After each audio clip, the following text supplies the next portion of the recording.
Is it just me, or do you hear ocean waves? Am I tripping, or do you hear ocean waves? Okay, it's not there anymore. So possibly I'm tripping. Hello, y'all. Hello, hello, hello. Welcome to Free Thinkers. I believe we are live. Is everything? Do you hear everything okay, Q? Okay. Sorry about that. Welcome to Free Thinkers. Happy Tuesday. Today is, I believe, October 18th. We were not here last week, so appreciate those of y'all who reached out just to make sure everything was all good, and it was. But we are back tonight, and we have a great conversation going. So thank you for everybody who has suggested topics to us and who is participating in the conversation tonight. That's really what we're doing this evening. A couple different things to point out, of course, if you're trying to get into the panel to have this conversation with us live, you do need to be on the Facebook Free Thinkers page. At the very top, it's pinned, so there is a StreamYard link that you can use that will bring you directly into this conversation. Otherwise, if you are interested in just having the conversation or watching us, you can certainly participate with the live chat feature. If you are watching us right now, let us know where you're catching us from. If you are streaming, if you're watching it streaming from my page, from the Facebook Free Thinkers page, or from our YouTube channel, please do also subscribe to both channels. The YouTube channel shows all of our videos that we have, and our Facebook channel, of course, has all the videos plus a ton more. So a lot of these conversations that we have on Tuesday nights derive from conversations that we have on our Facebook group page, which is on our Free Thinkers group page, which is on Facebook. So do join us over on the Facebook page. Do join us over on the YouTube channel. These are adult conversations with adult topics always. The views and opinions expressed are solely of our own. We are not here to necessarily change your mind, but just to definitely have some interesting, intriguing, deep, oftentimes passionate, sometimes debatable conversations. So adult content, adult language, totally up to you who you want to be involved to hear these conversations, but these are geared for adult ears. And of course, please share the page. If you're watching us right now, hit the share button. Whenever you do watch this tomorrow, next day, next week, whenever, please also hit the share button. Invite people to our world, help us grow, and let's have adult conversations. So we won't take a whole lot of time, I don't think, to get into it, because we do have a lot to talk about. It's not so much we have a lot to talk about. I feel like these conversations based on these three topics could probably go quite a bit. So we generally end at 9:30. We may push it tonight, 9:30, 10 o'clock hour, just depending on how many people are participating and want to stay a little bit late. But we definitely want to do the first half of our show. We're going to dedicate to the Kanye topic and all of the things that have taken place in the last couple of weeks. And then our second half of the show, we'll get into the relationship topics that DK wanted to talk about tonight. So we're going to talk about them tonight. So appreciate you for going to get your earbuds so you can join us tonight. Q, anything you want to mention before we get started? I'm trying to find an extension cord. Nah. I need to make sure I'm up on my page too, because Facebook has been hating on me heavily. I can't. StreamYard won't talk to my Facebook for some reason. So I'm trying to figure that out. So I just want to make sure that I am. It's not connecting? No, it's not posting on my personal page, even though I tell it to. But it is going to YouTube, and it is going to the Free Thinkers Facebook page. So that's funny.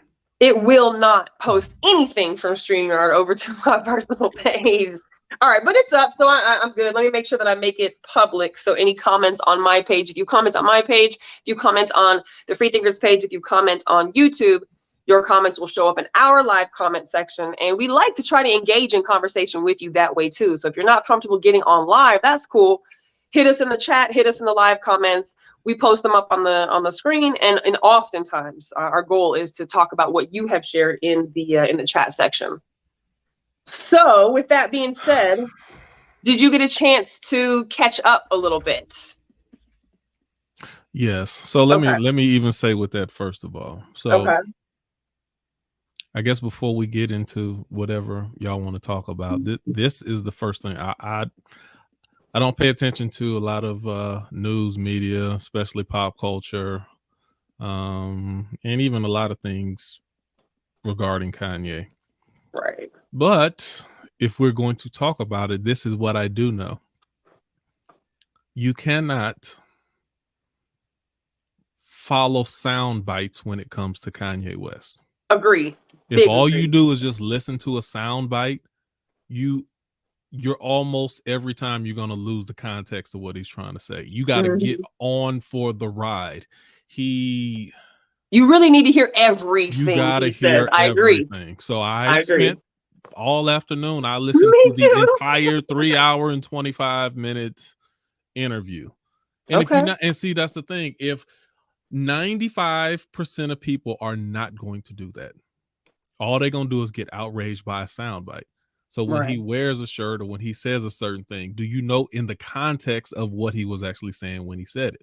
Whether you agree with him or not, you don't have any context. You don't even have the right to have an opinion. I don't want to kill the conversation before we get started, but that's what I find oftentimes with people who wear a soundbite clip mentality where you want to hear 15 seconds of something somebody says and you want to form an opinion based off of that 15 seconds. Context doesn't matter anymore in today's society. I get sick of that. That's my original thought. I'll let you, I guess, go. Well, so just like a little side note with that being said, do you feel like now that you listened to all of what we're going to talk about tonight, like, do you feel like your thought process is maybe even different because you heard the whole context as opposed to maybe things that people were saying that you didn't know a whole lot about? I had no idea what people were saying. I just saw a lot of clips. I heard a lot of people talking about, which they always do every 6 months or before he about to drop an album or a new clothing line or something like that. It's always something. So that's why I don't even pay attention to it. But once you told me we're talking about this, I'm like, all right, let me see actually what he was talking about. And even I saw the shirt when it, the White Lives Matter shirt. It's like, okay, it can be multiple things at one time. Number one, it's going to be shock value. Number one, it grabs attention. And number three, he has some type of thought process behind what he's trying to do. He's trying to provoke certain type of conversations. Why don't you listen in and find out what type of conversation he's trying to invoke? I agree. And I with the White Lives Matter and the Candace Owens and the Tucker Carlson stuff. I hate Candace Owens, but so they're having a few things over the last couple weeks. Amplified the shirt. If he just wore it because he buddied up with her of all people. The biggest COO that's out there, then it's like, okay. Yeah. But it's a nonstop thing, and I didn't want people to feel like, oh, they're going to talk about Kanye because we talk about celebrities, and we're talking about his talking points. It just happens to be Kanye is the person who likes to get his points across eloquently, right? In the culture in which we live today. And in Smack, it was something Smack was really passionate about talking about. So he was like, we're going to talk about this on Tuesday. I was like, well, then let's talk about it on Tuesday, because regardless of what antics people think that he may be subscribing to, I definitely listen to the interviews. And I've listened to most of the interviews that he's done. I try to follow him because I do think he's a genius. I also think he's got some serious mental health issues, but I think he knows exactly what he's doing. And I feel as though he is a very strong mouthpiece. He says the things people won't say. And for that, I always gotta give him his props, because I guess when you're at billionaire status, you can kind of do that. But now we're seeing the backlash of him saying what he says with his chest and meaning what he says. So I didn't want people to think that, we're just talking about Kanye, because we talked about Kanye before, but it's never him so much as what he's doing with social media or with celebrity world. It's the stuff that he says and who he says it to, who he says it about, why he's saying it, that I personally agreed with Smack and was like, this would be a good ass conversation. And I'll stop there because there's more things, of course, that we'll talk about as we get into it. So Smack, do you want to give a brief synopsis to those that are watching, for anybody who's not really following, to kind of catch up with what's happening? I think y'all already did that by saying, once again, he's back out here doing what he does, right? There we go. You're a little choppy right now. It's chopping up. You robotic and you chopping. I can't really catch you. Can you hear me? Yeah, it's in and out. Pieces. I don't know if we're catching you yet. Start talking and then I'll let you know if it's better or not. See, if you're talking, we don't hear nothing right now. Yeah, there's no sound. Let me see. Let me fix something. Let me see.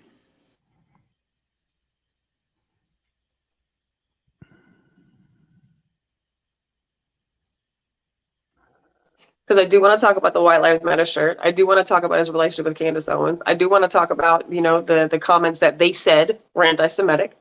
I do want to talk about the definition of Semite. Other Black celebrities who have definitely fallen victim to also speaking out.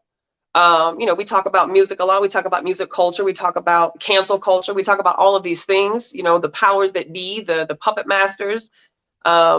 And so that's kind of what all of this is wrapped into a nutshell. Okay. I don't know if you want to jump to DK first or start going down the line of what you're talking about. DK give his thoughts on it and then we start going down the line on some of the stuff. I actually, I mean, I'm like you. I don't have too much an opinion on Kanye because I think half of it is clickbait. Because he do have some clothes coming out or an album coming out soon. So I just think like the last Drink Champs, the one before this one, I did tune into. It was entertaining, but this one, he's been on a rant on social media. He's been on a tear, and I chose not to entertain it this time. Between him and Charleston White has been a lot. It's been too much. I just chose not to entertain them. I chose not to give them a platform. And DK, I think that's my biggest issue. What you just said should be the proper response for everyone. If you've had enough, if you've had your fill of Kanye or Charleston or Candace Owens or whoever the case is, shut it down. You have the option on what you decide you want to keep listening to or what you don't want to listen to. And like I said, I'm with you. That's why I seen a bunch of people posting stuff. I didn't know. I didn't care. It didn't matter to me. It's the same thing. But for the sake of this show, I went ahead and watched it because, as a show, I got to be aware of what's going on. But why do we get to the place where we have to be outraged and have these strong opinions about things that, like, at some point, people still have this hate relationship with Candace Owens? I figured out the type of person that she was like 2 years ago, and I just shut her off. I don't watch her no more. Right. I know she a coon, and I don't deal with her no more. I don't need to know. I know she panders and caters to a white base, and she gonna ish on Black people for the sake of getting her money. I know this. There's nothing else that I need to listen to from her.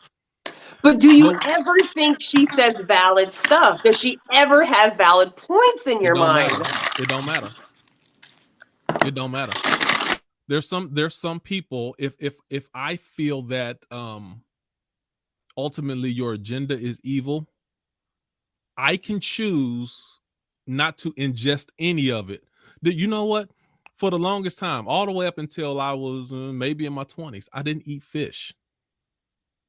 Because the fish that my grandfather used to make, he used to make them fish that had the bones in it all the time. So the fish might have been good, but if I didn't feel like ciphering through all of the bones and I saw my sister get bones stuck in her throat and people if I don't feel like deciphering between the meat and the bone, then I can choose, no, I'm not eating none of it. True. So I can choose. It don't matter if it's some good fish on there. If I don't like the bones, then I can say, nah, I'm not going to eat any of it. I think for me, I'm kind of with you on that aspect where I don't plug in a whole lot.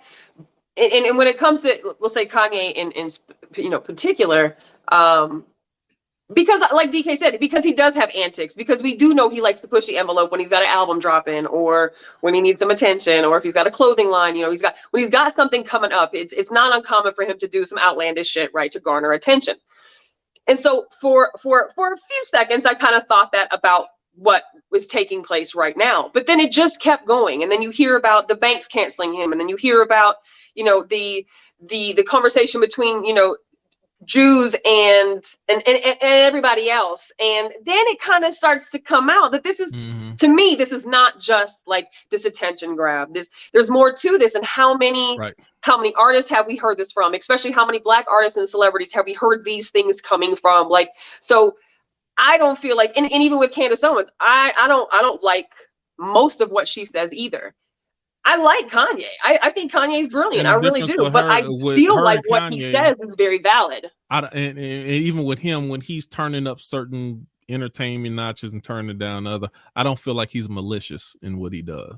So I can still listen to Kanye when I feel like it or not, but I don't feel like it's not a malicious thing to where I think he's trying to purposefully ish on people or hurt people, or it's not malicious to where with Candace Owens, then I have a different thought about her.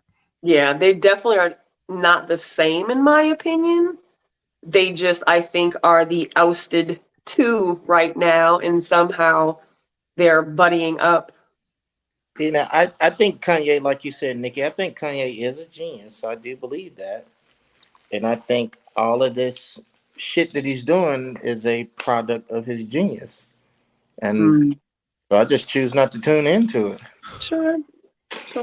So with DK, the thing is, I think a lot of things can be true at once. I think Kanye can be a genius, and then I think also he can be off or misguided.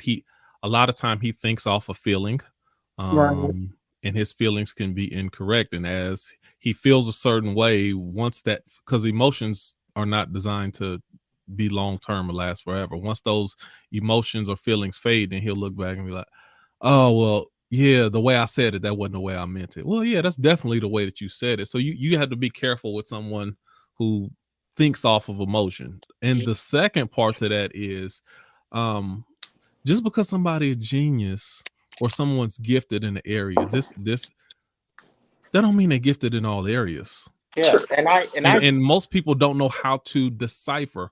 I have a switch. I was like, oh damn, he's speaking facts on that.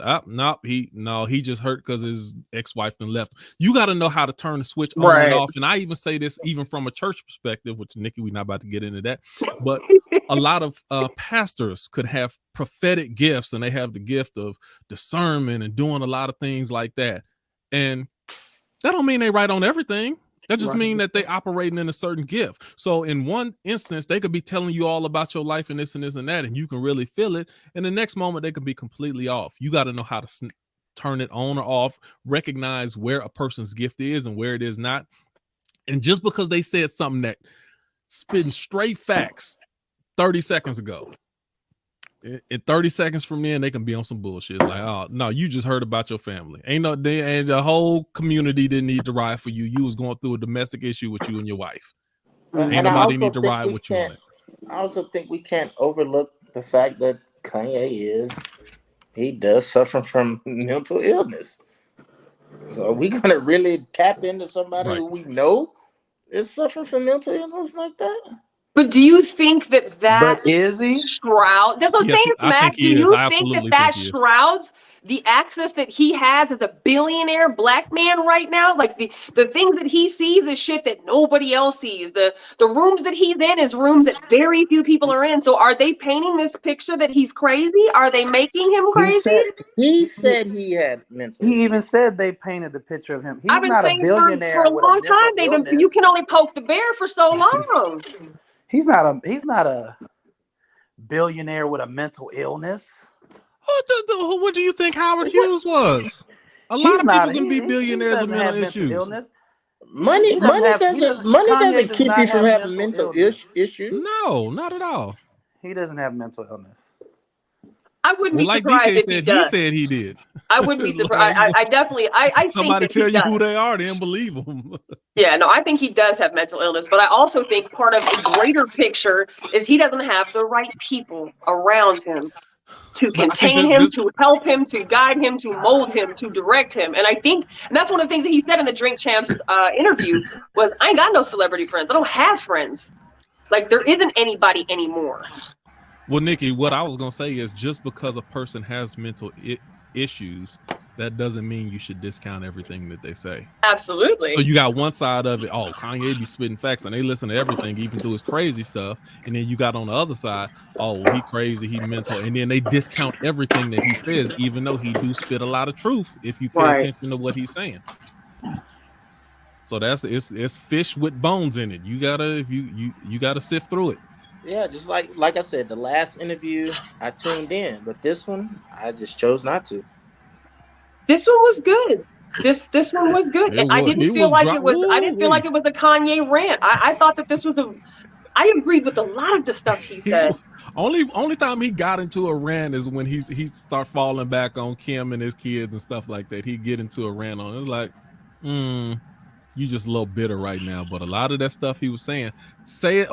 Okay, I'll let you go back into it because you was about to get into the anti-Semitic and other stuff like that. But I'll let you intro that in and let some other people get in. But let me say something real quick about that. Yes, sir. Sucker. No, how's everybody doing? Welcome back. Vacation. Thank you. Yeah, I had to get out of here for a minute. As much as Kanye speaks the truth, I do think he's a genius. He's brilliant. But I also think he's dangerous and he's detrimental to progress that we seek. I mean, I seek.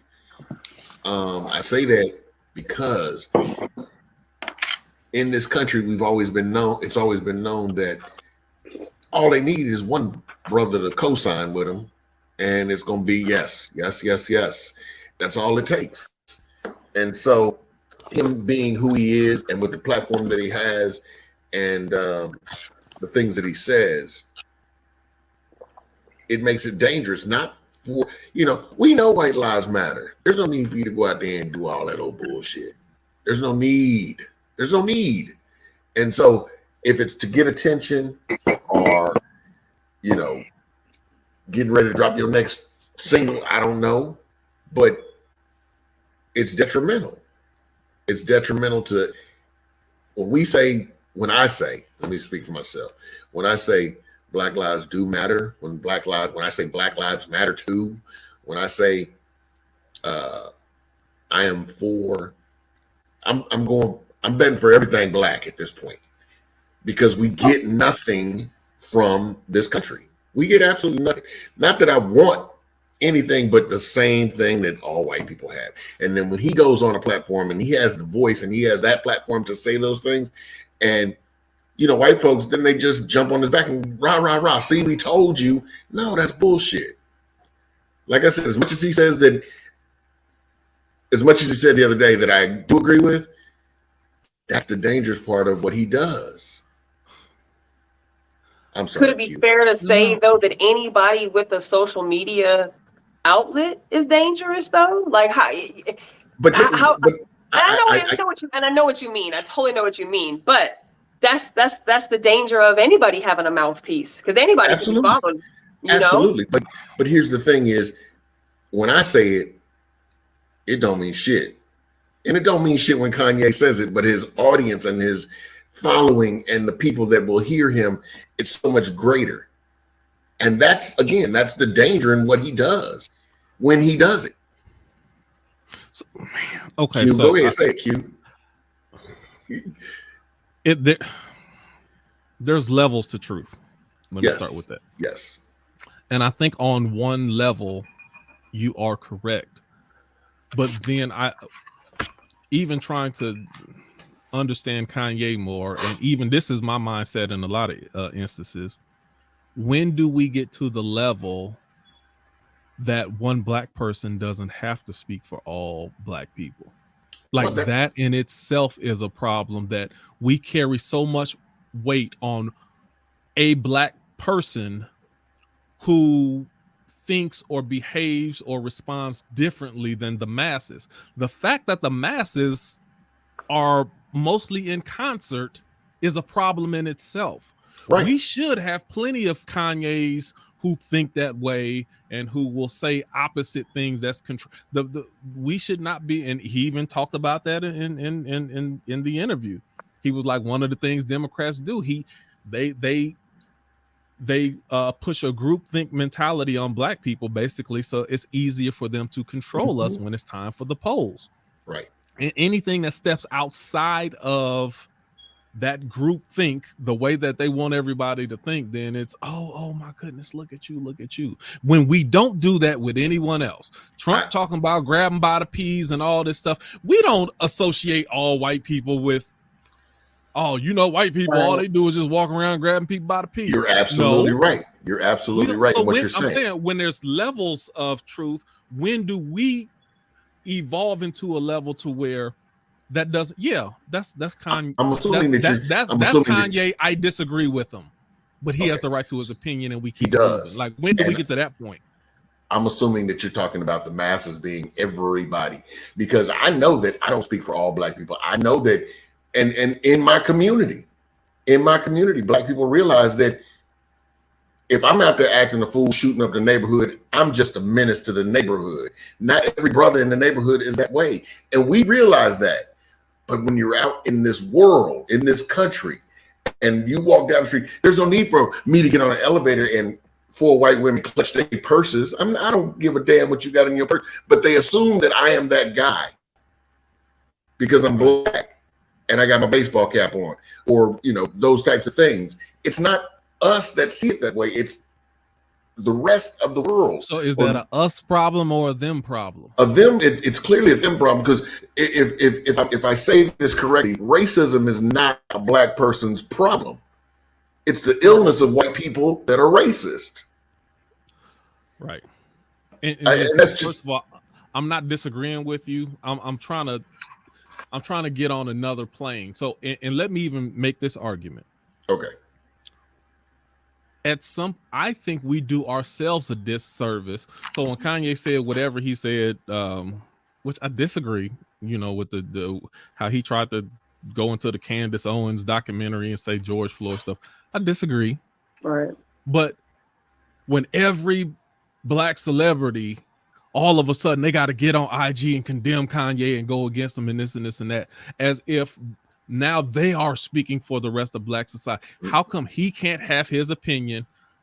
And why do you yourself have to get up there and speak? Well, he shouldn't have said this. He shouldn't have said this. Because they're fucking told to. They're told to. Exactly. They're told to. You have to go out and make that other black man look crazy and horrible and all things wrong. We need you to renounce his statements. Yeah. How come he can't have his own opinion? And what I'm saying is, I think the next evolution is allowing each and every black person to have their own opinions. I don't have to come out and publicly condemn him and disassociate him from the the black delegation like Dave. You see, they sent Vivica Fox and them at him already. They do, like you. Oh, did they? Just now? She been on. No, they. It was the whole. What are they called? The Queen something. Yeah.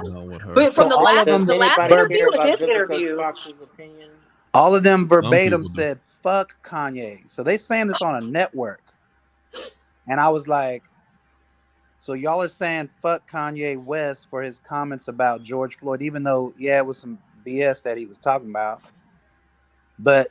The way they brought it across was like, fuck him for that. And so I was waiting for and fuck Candace Owens for making the documentary, but that part didn't come.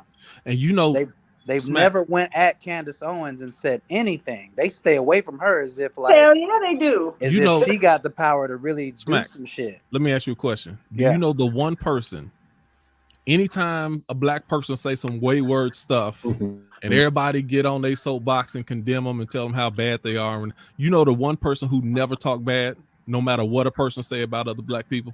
Who? Minister Farrakhan. Right. He do not get on live and shit on other black people. Yeah. But he just did shit on Brother RZA. Yeah, he did. What did he do with the RZA? But that was also supposed to be in a private Called meeting. Him a nigga and everything. Like that was a conversation versus hearing him speak normally. RZA from Wu-Tang? RZA, no, RZA Islam.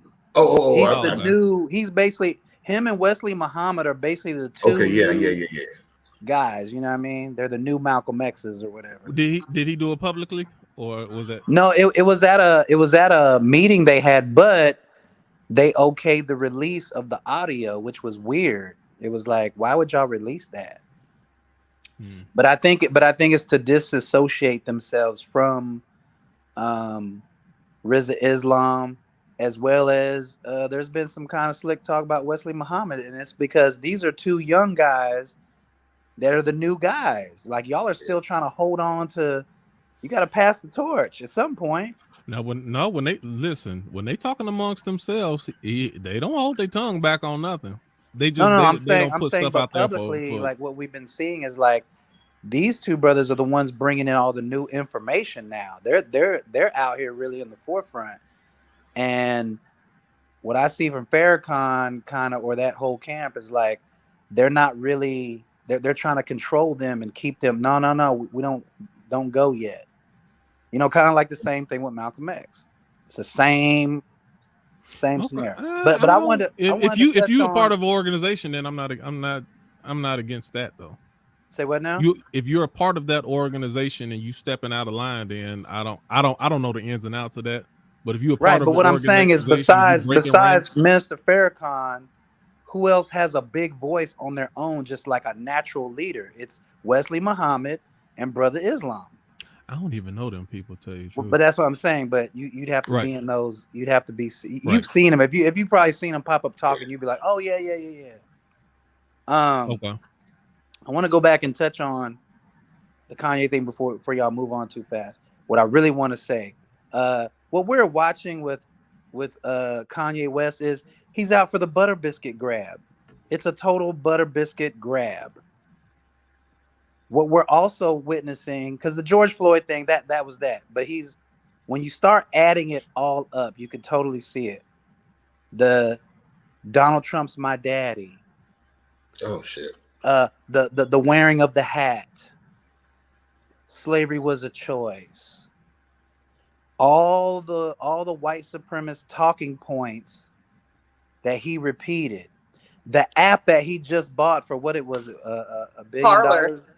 What is it? Parler. That's Candace's husband owns this. I saw that. He's a known white supremacist that people act like, no, he's not really. Yes, he is. The Carlson Tucker interview. You start adding all the White Lives Matter T-shirt with the Pope on front, who's not allegedly, but has been called a pedophile. He's at the Balenciaga thing. Every time you hear him talk about who his heroes are, they're all white men. All of them. All of them. He prays, oh, my hero is so. He names all these fashion designers, all these people. Right? So now, the whole thing when he went into the George Floyd thing was really reckless and crazy. And it was a spit in the face to black people because we all seen it on video. Kanye, what are you talking about? Well, and then when he said, yeah, I watched the Candace Owens documentary. But notice how everybody's calling for him to be shut down. Right. But why aren't they calling for Candace Owens? Because her husband is one of the high leaders in the fucking white supremacy wizard world or whatever. And they're not going to go there, right? So that's why they use him as a celebrity. You go out there and say it for us. Yep. She came there to recruit him and even put the shirt on. Like, that was literally. That was like, whoa, that was just crazy, right? So now, that's all BS. What I will give him that he does do, I do think he's a musical genius and he has great marketing skills. No doubt about it. I just think that's it. He's smart enough to know all these things, but he's not smart enough to not know. Go get some of these black leaders in these communities that have been out here fighting the good fight for the longest time. You're not smart enough to do that, but you're smart enough to go grab clothing designers, the top clothing designers, but you're not going to go grab the top people out here really doing it. So what we're all witnessing, and this is the one great thing about it, you're watching as we get ready to go into this voting process, we are all watching that he exposed is white supremacy versus white supremacy. The white supremacy Jews versus the American German white supremacy. Remember Operation Paperclip? Remember how the Holocaust, right? Follow me. There were sellouts then. Where were those sellouts? Oh, they were spared. They got to come over to America. They were spared. What? A lot of them had high positions in business. They work for the CIA. They work for the CIA, for NASA, FBI. For all these things. They run everything. Right. They're in Hollywood. Everything. So watch this. So they own, and a lot of them that were the sellouts were also the gangster tyrant pedophiles of that situation. They got spared because they were willing to sell out their people to get some biscuits. So now they're here. They're in Hollywood. Hollywood's been known for a long time of pedophilia and all these different things. And right. So what we're watching is white supremacy versus white supremacy. So the Candace Owens side of white supremacy is going against the Jewish side of. That's why he kept saying it. He kept saying the shit. Well, the Jews run the media. He wasn't lying. Right. They run it. He wasn't lying when he said, why is it that the Jews, and ever since the transatlantic slave trade too, they've always am I there? I thought they got knocked out. Okay. They've always controlled what we do. Me, myself, I've had 3 record deals. My first management was a Jewish couple. It was a man and a woman on Pick Up the Pace Productions. I was signed to Pick Up the Pace Productions. They were Jewish. The lawyers that handled Bodyhead Entertainment, they were Jewish. They were actually the ones that sued the cigarette companies. So I learned a lot of that just being in that whole realm. The Beeler Brothers, when I was signed to that was a rock label, Jewish owned. And one thing that was always known is you don't say nothing about them. Nothing. You could talk about everybody but them. And here's the thing. Everybody but them. Right. So you could say anything. So here was always the thing, and this is the thing that they didn't go in on, which I wish they would have. But if you watch the interview, you notice Nori and them stayed away from it because they kept saying, "But we love Jewish people. Don't get it twisted. They were doing all that, right?" Well, they should. And then you don't know what they weren't doing it because they loved them. They were doing it because, hey man, you're gonna get my shit shut down. It's their motherfucking puppeteers. That's their puppet right? You never know what direction Kanye going with something. You don't want to just be co-signing on something. But he wasn't saying nothing wrong. Right. It don't matter. He did. There was nothing anti-Semitic. There was nothing bad he said. He said they own the industry. They control it all. They do. For some reason, they do. For some reason, they do not like when you say that. It don't. Well, hold on. Smack, hold on just for a second, though. Let me interject on this part right here, though. I will defend Nori on this. Number one, the show is called Drink Champs. Mm-hmm. They've been drinking for 3 hours. Mm-hmm.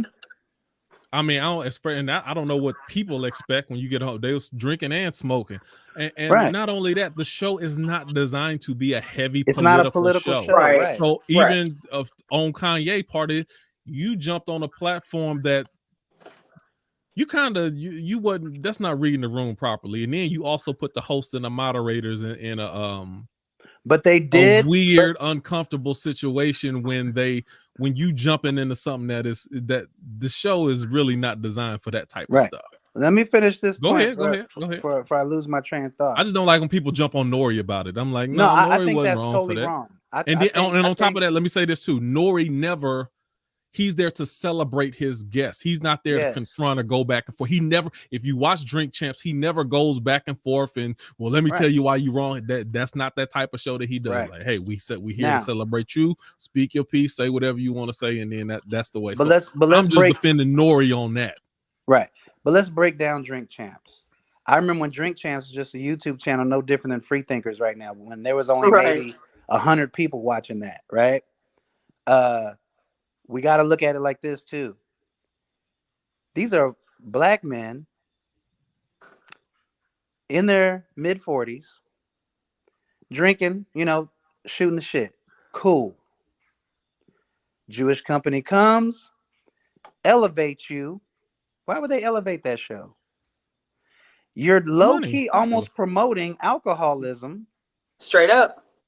You know, and so again, it's this whole thing of when the Jewish community or it's not even the community really, it's the powers that be, whenever you expose them for what they're doing or getting close to people going, huh, that's kind of strange. Y'all do own all these black acts and you tell them when to go, when not to go, and all this shit. Slavery, right? So the thing is, if you say something about them or start even going in the direction where people will start looking into that, going, yeah, why is that? What they'll do is they'll come out and say, man, we're so hurt.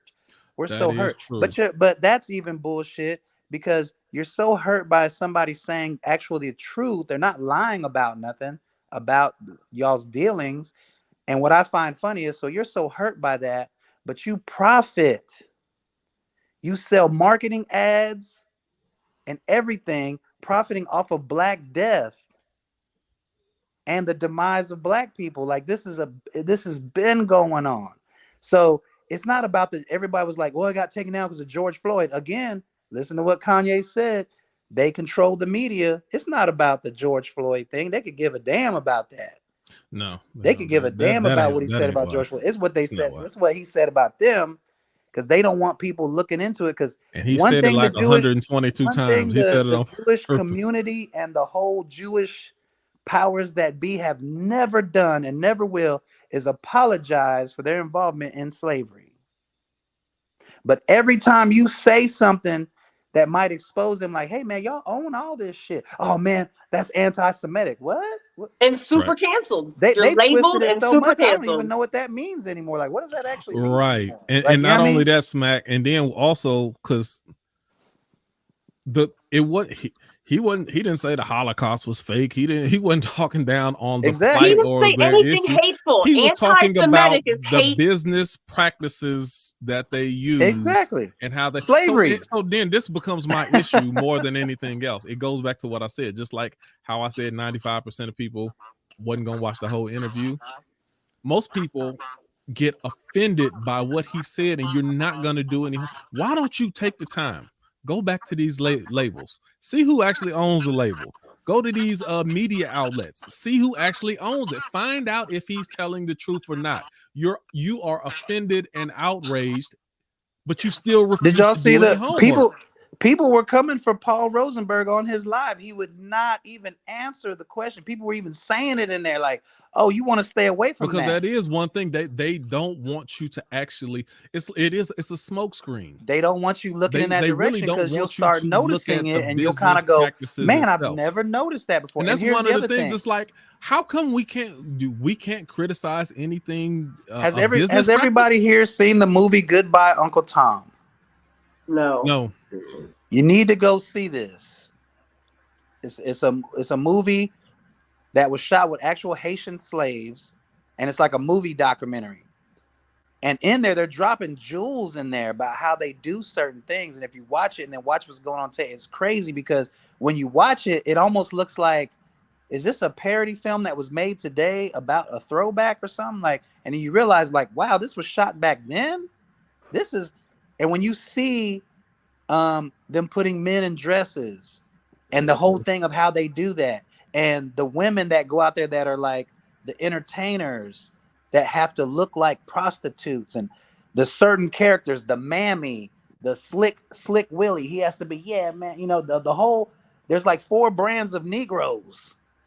It still exists today through the entertainment of this, and they're still doing the same fucking thing. When you look at all the, like, again, the Jewish powers that be are not apologizing for, hey man, why is it that all the black female entertainers are rapping prostitutes? That's not just coincidence. That's not what sells. That's what you're willing to sell. Not even willing. That's what you want to sell. That's what you're trying to that's what they want to sell. That's what they want. That's what they're selling. You want this agenda to be the norm. And so if, say, like a conscious rapper comes out, y'all are going to do things to undermine him. He can't get booked unless you sign to our, and this is where you've heard probably in the entertainment industry when they say artists get shelved. But when you go look at the artists that get shelved, right, it's they are some of the most dopest ones that would open your mind. And it's like, How the fuck And did Smack, he get even shelved? think about this. Go back to the even go back to the first Kanye when he did Jesus Walks. He said it in the song. He said, but if I it. rap about God, then my record won't get played. And when you think about that, the only reason that those records came out because he put his own money up. Because he put his own money up. He had to put his own money up for that album. Otherwise, it wouldn't have came out. And this was before algorithms. Now they have a thing called algorithms. And they could shut your shit down, your views, your everything. People could try to search for you. It's not going to pop up unless you pay them to do it. And then you still don't know how many people are actually seeing it. Now they're selling bots, AI. This is all the Jewish thing. So again, what we're seeing is white supremacy versus white supremacy. Notice how out of all of this, nobody's condemning Candace Owens and her husband or this wing of the bird. It's this wing of the bird versus this wing of bird, but don't get it twisted. It's the same bird, and they just go back and forth because one owns the technology and one owns like the business practices. Mm-hmm. You see what I'm saying? So at a certain point, they kind of got to work together. But then they throw little jabs at each other. So when we're watching this stuff, we thinking they're saying certain things. But one thing they agree on is keeping your black ass at the bottom. You know what was the craziest thing? Both you know work crazy within the what power he said. strains of it. Both the left and the right, or the one wing versus the other wing. They both work within the power strains and of keeping or portraying us to be a certain way so that we end up staying in a certain position. Mm-hmm. You know what's crazy thing that he said, oh, you want me to say some anti-Semite stuff? Check this out. Let me tell you some anti-Semitic stuff. He said, I'm a F your B, I'm gonna kill this nigga. I'm a F your B, I'm gonna kill this nigga. He's like, that's anti-Semitic. He was like, but they allow it all the time. And what he was really saying is, we the original Semites, but it's still okay as long as we speak it again. And see, this is the craziest thing. Even goes back to the Nick Cannon thing, and he did a disservice by apologizing for. First of all, how do you apologize as a moderator when you're interviewing somebody else and somebody else say something and then you? I can't condemn them for apologizing though. So I get it because I get it, but I do. I get it because I'm. I get it, but I do. Business. Oh yeah, you see, well, you looking from an entertainment lens, but he still got fired. He still got canceled. Hold on, because it's no different than you at your job. The only thing is you're watching their shit on TV. No one's gonna see when the boss get on your ass. And you gotta I don't have one, so it's a little different. I don't know why he did it. No, I know why he did it, but what I'm saying is you set people back. When he apologized, he set people back. 100. If you gonna say it, say it. If you gonna say it, mean it, and it's okay. And then you see what they give people a reason. Right? See, hold on a second. Because if you're gonna be media and you're gonna do outlet, especially what Professor Griff was even saying, what he was saying in the first place. You open the door for people to start looking into it and doing it. Okay, so what does this word actually mean? And right when people getting ready to look into it, oh shoot, hold on, now you go back and you start you start going back and apologizing to everyone. Oh, well, was he wrong? I guess he was wrong, so I shouldn't, now people not even looking into it because he over here making a world apology to everybody. Q, I didn't know that there was a difference until that interview with Nick Cannon. Because all I knew my whole entire life was anything that was anti-Semitic was hating Jews. Right. Was hating Jewish people. And so when Nick Cannon stuff came out a couple years ago, I was like, let me literally break down the definition and look up what is the definition. Why is he saying this? He's got to know what he's talking about. I fuck with Nick Cannon like up until that point. No, and I still do until he apologized. Dummy at all. He's not no dummy at all. No. So I looked at the word Semite and I was like, well, he didn't lie.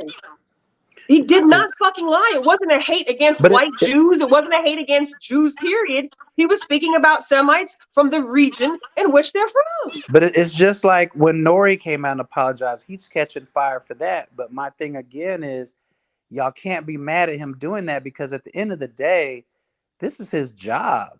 Nori's been on tour. He's done all the grimy bullshit of being on a tour bus that most people dream of doing that shit. But I'm telling you, it ain't nothing that spectacular, man. It's actually super grind bullshit. It's very so now he's at a point in his life where he could just get up, have a conversation, about just drinking and talking or whatever. So he might have bills to pay that we don't even know about. There's other people that are counting on him for their jobs. That's how I looked at Nick Cannon. Like, I don't think he was doing it for himself.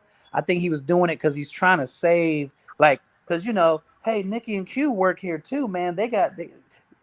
Q has a newborn, man. So I'm gonna have to apologize just so we can try to keep this going because you need this job. Yeah, well, I can tell you I'm mad at it, and I can tell you I don't like it, especially as someone who's a moderator and I do this type of thing and I have ambitions to go a certain place.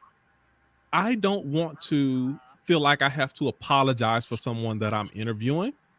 When did Larry King, and they only do this to us, when did Larry King have to apologize for the words of somebody else he was interviewing? But that's what I'm saying. Anderson Cooper, you can go down all the way down the line. Never apologize for what somebody else said.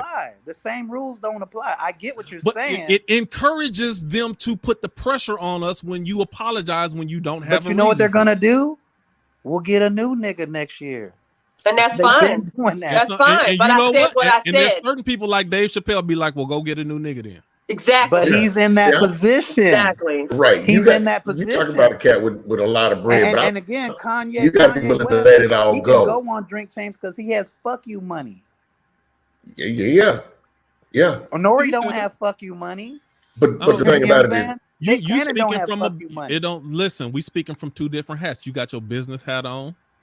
I got my real life ass what's right hat on. What's right? Real life ass hat. Right.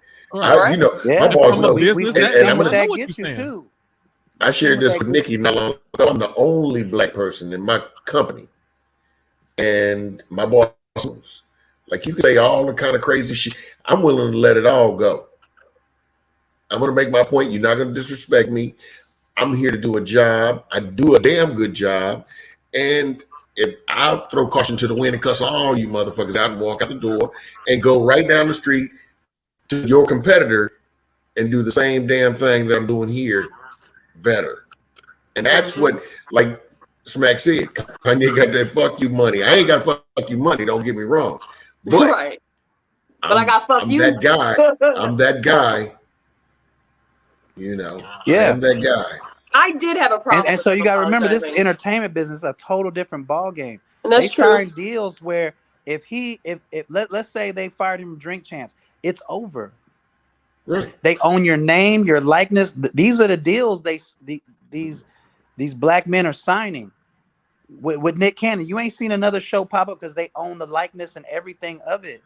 So when that was over, I get it. It's over, and they shelved them. So what's your? Nikki. I'm gonna go back to you in a sec. So what's your line then, Smack? So if somebody paying you, then where do you get to the point to say, I don't care how much you paying me, I don't care what type of deal you get. Okay, so this is what I'm saying. Hold on. Let me paint a scenario. Okay. Hmm? Say somebody go back and they watching Black Tea Talk and they be like, oh man, this dope. I want to shoot. We need to bring this back. All right, let's do this. You know what? We got this Joe Rogan deal for you. Mm-hmm. Now they set you up. You got that Joe Rogan deal. You on 100 million. So let me stop you right there. Even with Dirty Worms, that has already happened. I made a conscious, and the band was mad at me for years for this. We're not signing that deal because they're going to control us. I'm telling you what to do right now, just me. Hey man, we need to go do this, this, and the other. But y'all are willing to go sign to these people, for these people to tell us to go do what I'm telling us to do right now. We can still do this. We're already selling records. We're already changing my scenario, Smack. Because if that's the case, you can't even speak to Nori if you saying I wouldn't jump in the deal in the first place. No, but this is this is my point of where the black I'm trying to make a point and you making a different point off a point I ain't got to make yet. I'm saying if you were in that situation. Oh, I wouldn't be in that situation. But if I was, if I was in that situation and I brought me, all you, 1, 2, 3, 4, Toby, let's say I had a team of 20 people with me and we got this deal. We living good. The last 3, 4, 5 Christmases have been good. We all got $2 million signing bonuses this year.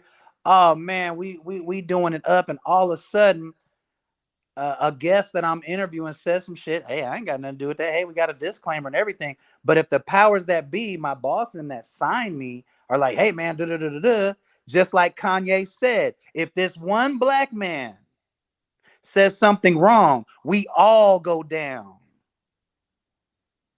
If this one black person in the car has something, all y'all going to jail. If Joe Rogan and them, when they got on, what do you see? They're all on.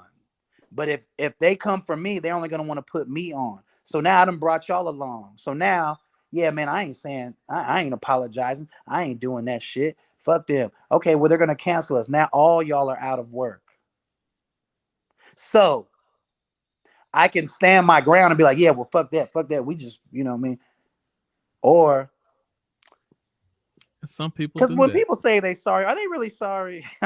Some people do that. That's like with what's the ESPN Jamel Hill.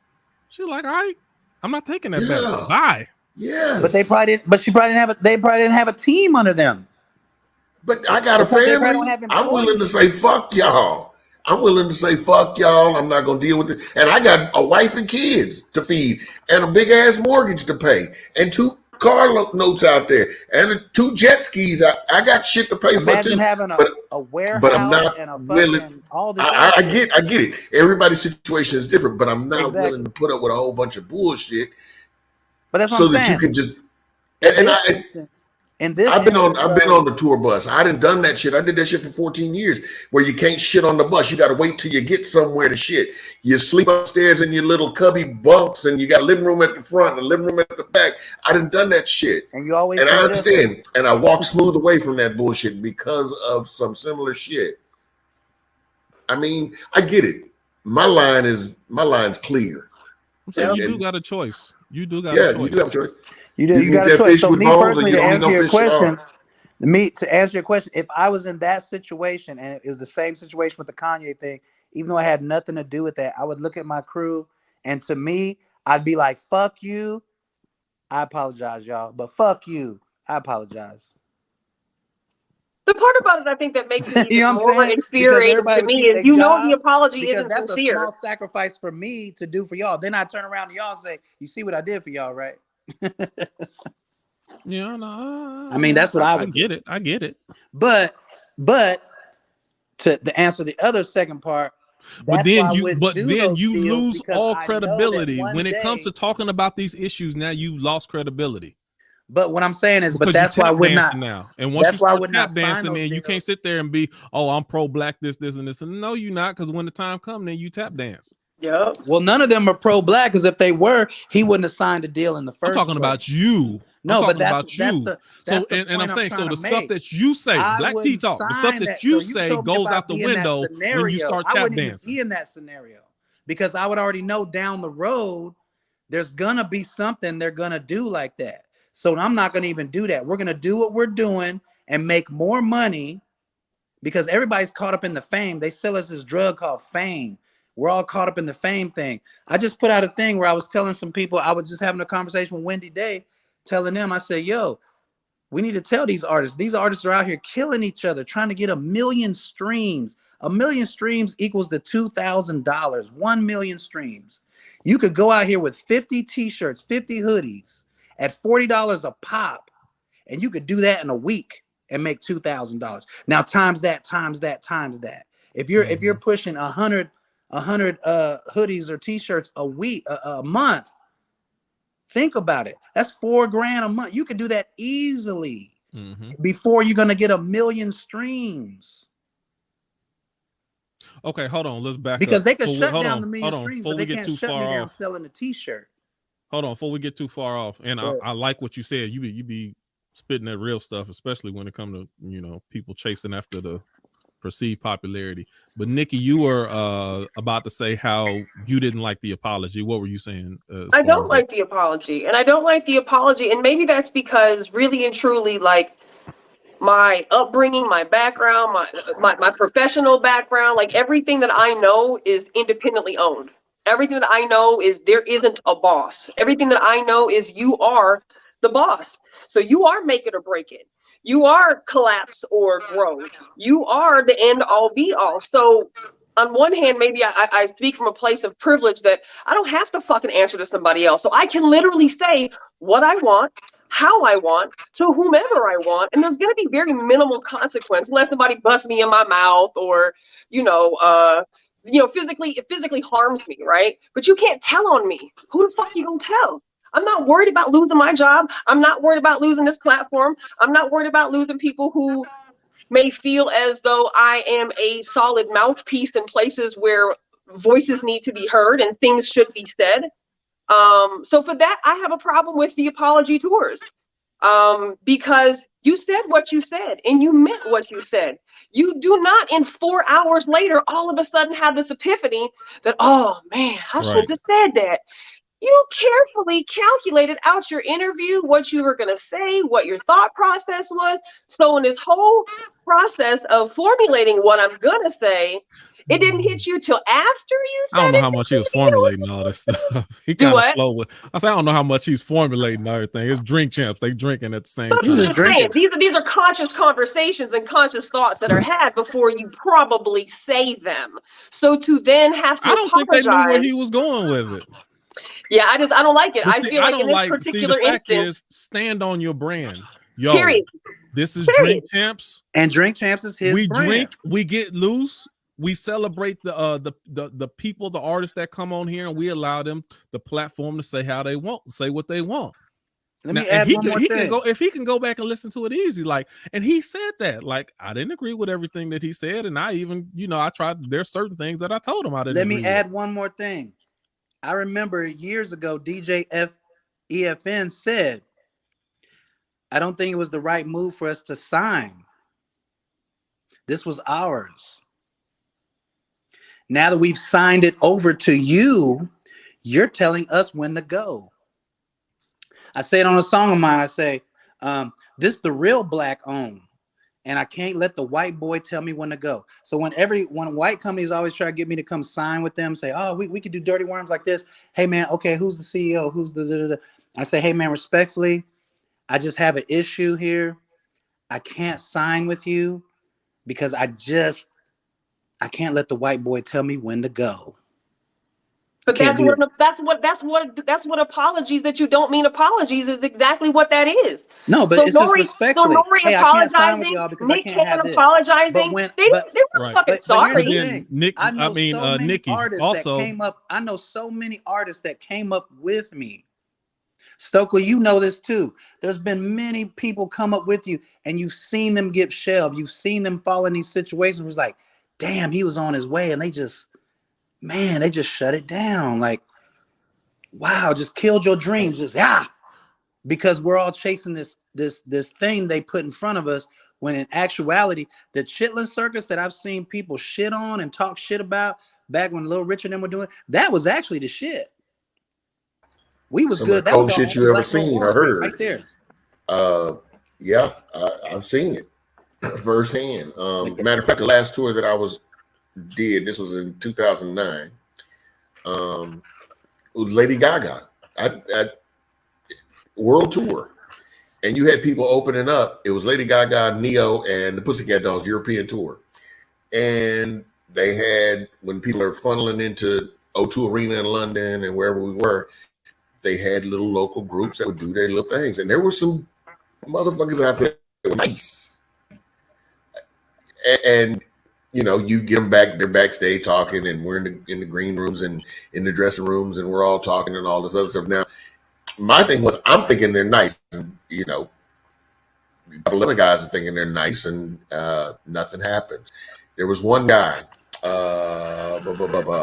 his name escapes me, but real good, and he could do shit off the cuff, off the rip, that was just so nice, and I swore he was gonna finish the tour with us. He came on 2 more, maybe 3 more shows with us, and that was it. He wasn't having it. He wasn't letting them take everything that he had and making it into what they wanted it to be. But he was just simply opening up, and he could have easily said, yes, let me get this money, let me finish this world tour, which is 45 dates, and just sold everything. But he didn't. I don't know where he is now. but he was good. Okay, so Stokely, this is the other thing I wanted to add on to that as well. Drink Champs, they've just damaged their brand now too. How so? Because Which way? You're apologizing, you've damaged your brand. I agree. Now, for that, I agree. You are supposed to have this fun, light-hearted, celebratory, we drink and cheers you. And part of the allure of the show was people having a space where they could get loose, could get a little inebriated, could say some things that they normally wouldn't say in other interviews. That was the thing that started making it more popular, because people would get on the show and talk about stories, say different stuff that they normally wouldn't say on any. That's why, number one, that's why I run 2 or 3 hours, because they give you the space to talk about it unedited. And then number two, this is a space where it's expected to where I can get a little loose. I can kind of come off the cuff. I don't have to be so reserved and thoughtful before I say everything that I say. You going back and apologizing and saying he wrong, this and this and that. Watch what I'm saying moving forward. Now your guests coming on the show, oh shoot, if they're gonna try to cancel me, or if it's gonna be an issue, or if they're gonna have to, if something that I say brings up the same type of drawback, backlash, whatever that Kanye had, now I'm going to be more thoughtful and reserved in what I say versus we just having a conversation like. As long as you don't talk about the Jews, you're straight. But what I'm saying, you apologizing for someone speaking their mind at that particular time, you've actually watch. They're gonna damage their brand. Here's the now thing. the next people who get up there, the other part about it. Here's the other part. Trust me, the next people he's who get up there apologizing not because of that, but because of the advertisers. That's where they make their money. I know, but Smack, let me tell you, have y'all ever had advertisers and get advertising money? I know that. But let me tell you though, you don't want to do anything at the point that you damage your brand. Even us, there's been times in Free Thinkers. I remember one of the biggest blowups that I had was a certain person, I ain't naming no names, tried to tell another person that they ain't have a right to say what they said. And I fought back. I'm like, yo, on this show, anybody can say whatever the hell they want to. You ain't got to be black. You ain't got to be a man. You ain't got to be a woman to have an opinion. Everybody on this show get the right to have an opinion. You know why I went so hard on that? And it was some real backlash on that, because I'm protecting my brand. Free Thinkers, we say whatever the hell we want to say. The moment we can't say that, or we get scared to talk about this, or since you a woman and you can't talk about men, and since you a man, you can't talk about this, and since you white, you can't speak a black. No, the moment we do that, then we cease to be what we were. And we become what everybody else is, Q. We become what everybody else is. And that's what I'm saying. So that's why I'm saying I'm not going to damage my brand. So whatever my brand is, that's going to be what it is. However big or small, whatever we don't get, we're going to be a place where we can speak whatever the hell we want to at any time. And everybody got the right to do that. Even people who said some sideways shit about me, I still gave them the freedom to say that, because I'm not shutting nobody down or censoring them off for saying anything. You can say whatever you want to on this show. Right. DK, what were you going to say? I think Nori and Drink Champs got everything they deserve, and here's why. Okay. Kanye was all in the media. They reached. They didn't have to reach, but they reached. He was going to talk about, yeah. And all that backlash they getting, they deserve all that shit. They wanted. That's what they wanted. Anytime you reach, you fuck up. That's just what it is. That is true.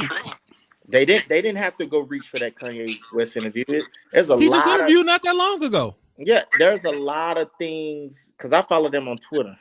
I mean, he interviewed on Drink Champs not that long ago. Yeah. Did y'all see the episode before this episode? I did. There are a lot of with people. The pimp? He was talking shit about all the women? Nobody said shit. I watched the show faithfully. There are a lot of people they've been trying to get on that show, and they could have gotten them, but they reached to go back and get Kanye West. They deserved every piece of that shit they get. You all right about that? Go watch the episode right before that one with Pimp and Ken. I watched it. I watched talking about black women. Ain't nobody had an uproar. I watch every episode. So it's like there's if we're gonna be outraged by that, but no one's outraged by that. There's 3 podcasts I watch faithfully: 85 South Show, The Pivot, Drink Champs. I watch them faithfully. But and again, Drink Champs is not a political show. Is a bigger part of the large part of the problem is people choosing what they're going to be angry about. choosing, you know, like Q always calls it selective outrage, the shit that you're going to be mad about. So we can be mad about Kanye saying shit about Jewish people, which he fucking didn't, but we can't be mad about the industry whoring out black people every fucking day. Like, but we'll still buy the albums, we'll still go to the concerts, we'll still stream the music, we'll still buy the t-shirts. Like, so I mean, so for me, it's way beyond what was said. It's about the actions of those that are saying anything about what was said. So the apology thing for me is bothersome. It's always been bothersome. But you apologize when you mean it. You apologize when you definitely know that you hurt and offended somebody. You don't apologize because somebody made you. I've never made my children apologize because that's what you're supposed to do. You fucking apologize if you are actually sorry for what you said or what you did. We can discuss behavior, and you can come to understand why maybe you did or did not, you know, behave appropriately. But I never am going to tell my kids, you need to say you're sorry. You know, you don't fucking apologize unless you're sorry. And I know what you mean by contracts and those that are the puppet masters. I know, I get all of that. And that's probably why I'll never have a fucking platform, because you can't tell me what to do. But you got to remember, what he apologized actually for was that he didn't check him sooner.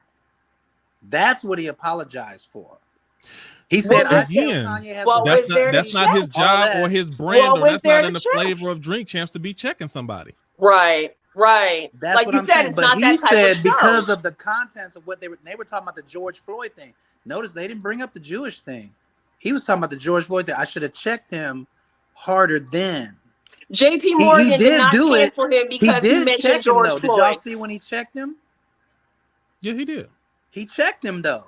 He just didn't do it when everybody felt he should have did it. And he said, I apologize. I should have checked him even sooner, but I didn't want him to get up and leave because, and I agree with him, I didn't want him to get up and leave. We need to hear him in his full context, because just like you said, Q, all you've been seeing from the Carlson Tucker shit and everything else is little sound bites. Let him express it so maybe we can hear where he's coming from. Where are you coming from? And even if we don't agree with it, here's the real killer. Speaking of killers, but when Jeffrey Dahmer, that they're now making money off playing these interviews back, nobody's apologizing for that. He's candidly up there like, yeah, you know, I ate the niggers and you know, they were real spicy. And no one this is like this like thing of like, you know what I'm saying? like wait a minute, here's a dude up here talking about he has a platform where he's talking about how he ate people and shit. But Nori's up there interviewing Kanye, and Kanye says some comments. Not him. The same thing with Nick Cannon. I didn't say it. It's my guess. There's a disclaimer, but what else do I need to have? So I get what y'all are saying. I just think on a bigger scale, because of what's going on, I think he did it for a whole different reason. It is his brand. Him, just like Nick Cannon found out, it really ain't your show like you thought it was. Yeah. P. Diddy just found out. Revolt's really not yours. It's not. He just found that out too. And Drink Champs just found out. But none of them had to apologize. This is the thing where I don't know how greedy people. You don't see P. Diddy apologizing for having Nori on his show. What you should do, anytime you get the bag like that, you should be stacking your money as if they're gonna cancel you tomorrow. I mean, we can say shoulda, woulda, coulda. I always expect somebody to cancel me. So right. We can say shoulda, woulda, coulda. It's only a matter of time. One day everything gonna be cool. One thing I'll give them is when the pandemic hit, they found a way, just like all black people do. We find a way to create something out of nothing. And so he came up with the concept of, we're just going to sit around, drink, and talk shit and celebrate our hip-hop pioneers. Look at all the youngsters. What are they doing? They're actually out here killing each other, doing all this shit, and they get celebrated on the radio. Right. It's almost damn near a criteria where you ain't shot a nigga, you can't even be on the radio. You can't even play a festival, nothing. In a bad way, yo. Yeah, so and they're benefiting off of that. Let's jump to, what do you feel about the White Lives Matter shirt? Who, me? Anybody. I'm just opening it up. I thought that was bullshit. I actually think white supremacy told him, you want to be down, wear this, because they do a thing called humiliation rituals. I think they told him to wear that to show us that you down. I don't think so. I think they did. You'd be surprised. That's very Kanye-ish. What do you think his thoughts were behind that, Q? Why do you think he did it? Why do you think he wore it? grabbing attention. It's several things he want to grab attention. He probably got something new that he promoting. He finds ways to stay in the spotlight, and then he's a contrarian. He's going to do anything that he thinks everybody's going in this direction. He says, let me pull away from that. Which in a certain aspect, I'm not one of those people who say do it just for the sake of doing it. Which I think he does stuff just for the sake of being different. So if everybody start wearing a White Lives Matter, then he'll jump back and put on the Black Lives Matter. So it's one of those things. It's like he's just going to do the opposite all the time. I think it was an obvious butter biscuit grab. Obvious. And what do you mean by that when you say that, Smack? An obvious butter. He's showing them, hey, I'm trying to be down with y'all. Ooh, I'm trying to be down with y'all. I'm standing next to Candace Owens. We're wearing the crisscross, throw it to the back shirt. Now, when people are saying it's deeper than that, no. Or the marketing of it, oh, it was going to do this. No, if you really wanted to grab attention, he could have called me. And I would have been like, okay, you're going to throw the White Lives Matter shirt on? Put a black man getting hung on the front. Now, now people were trying to be like, oh, that's deep. Right. See? Yeah. I'm like, damn, he got a black man hanging on the front. No, that's not drawing. That's not White drawing Lives attention Matter on the back. That's not necessary. I mean, you can draw attention, but it's too obvious. So even you got to pay attention. Like I said, it's a whole ride. Think about.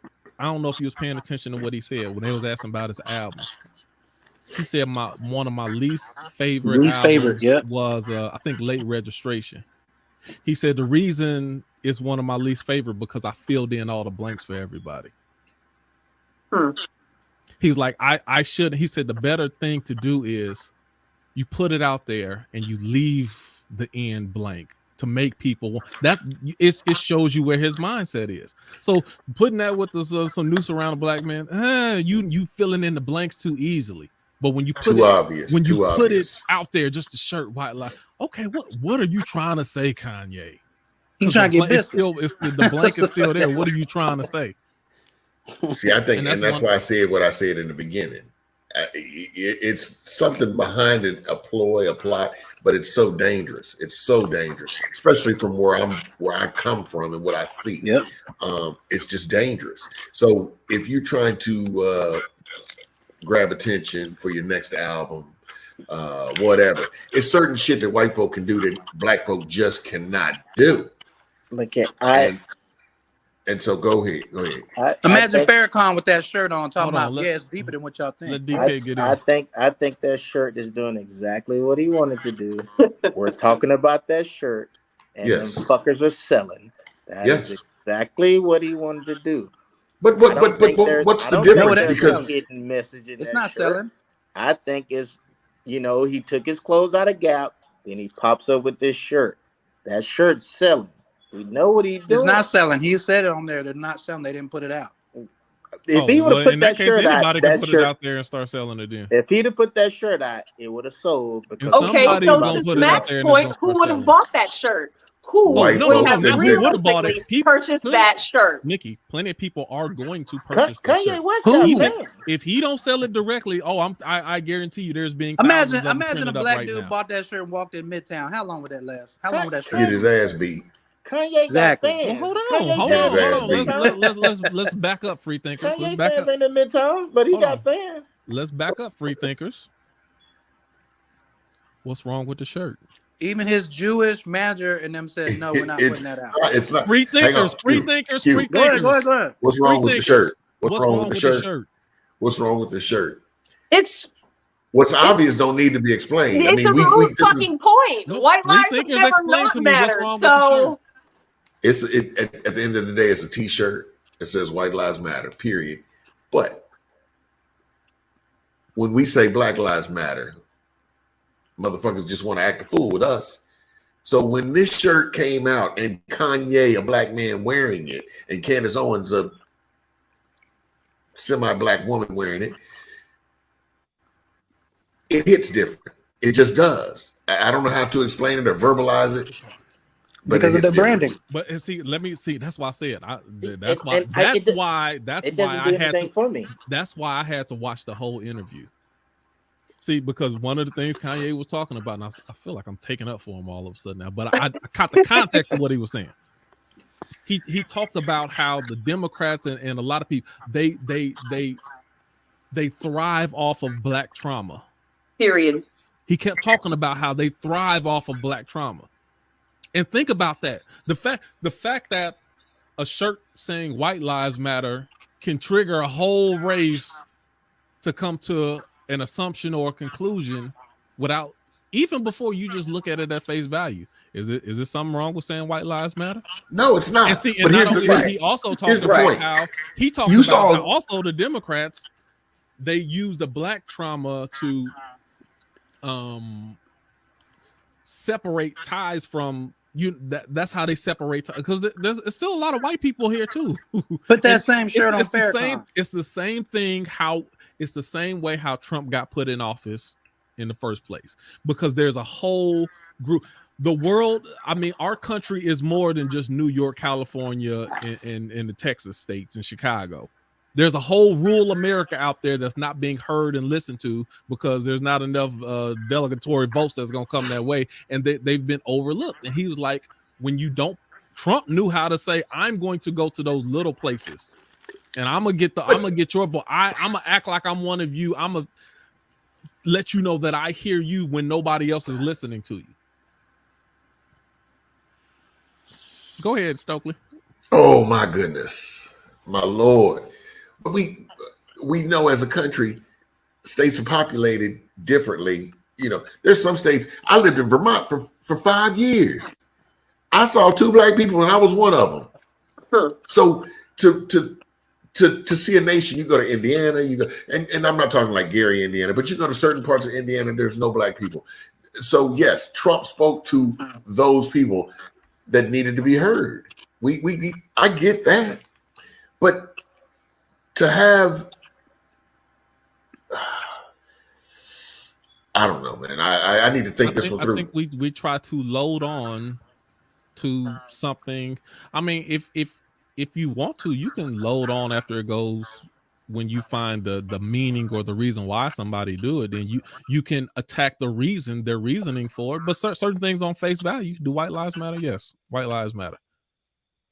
But that's not what that symbolizes. That's not what that symbolizes. How do you know? We don't know what it symbolizes. Because you never heard. That's of what white I'm lives saying. Matter, We jump to assumptions and we don't even jump. We don't look past Black Lives Matter. I had to agree with Smack on this. I had to agree with Smack on this one. Right. Nobody gave a fuck about white lives matter because we knew that shit. As soon as Black folks, hang on, wait, Q. As soon as Black folks came up with a shirt that said Black Lives Matter, white folks lost their motherfucking minds. Period. Everywhere you went. Stokely.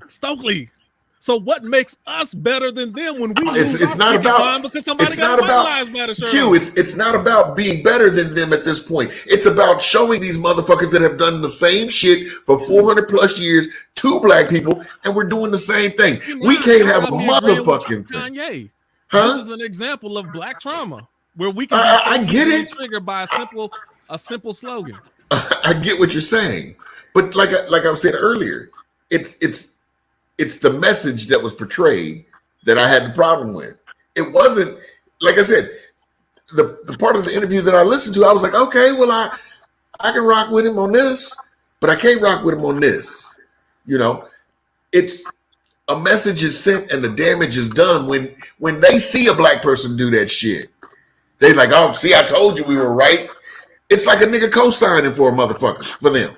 And we don't need that shit. It's hard enough. It's hard enough. That goes back to what I said, levels. When do we get to the place to where he doesn't represent all of us? He doesn't. Somebody, and that's like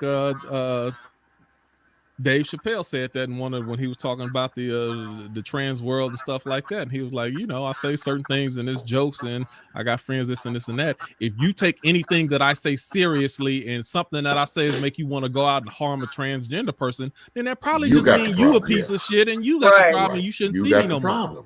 So we can't sit there and try to. If somebody says, "Oh, I see, I told you Kanye did that," okay, they were already a piece of shit. You know. With that being said, have to be a representation for everything. You're absolutely right, but not when you add everything together. When do we get to a place where we when don't you have to add everything together? Like if he just had this one incident, like what we gave him when he wore the hat, right? We kind of were like, nah, that ain't it, bro. But we gonna kind of let you slide a little bit. But that wasn't it. That wasn't it. But it's still just now when you start adding up all the other things, it's him going, hey, accept me, y'all. I want to be on y'all side. I'm even standing next to the queen here. I want to be accepted. Oh, I can buy that for you. Okay, look, is that what's gonna get me in? You've heard him say it. He wants to be accepted so bad in the fashion world. It goes back to Sway. Sway's like, why don't you just empower yourself? You could put these Yeezys out yourself. You don't need that company. He wants to be accepted from them.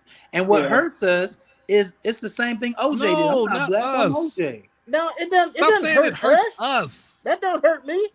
It does. No, it because don't. of the branding. We have the mindset that one person, it's no different than a boxer who's not in political, can't change the laws, this and this and that, can hurt us. We have a problem. We can't keep looking at this person like they speak for everyone.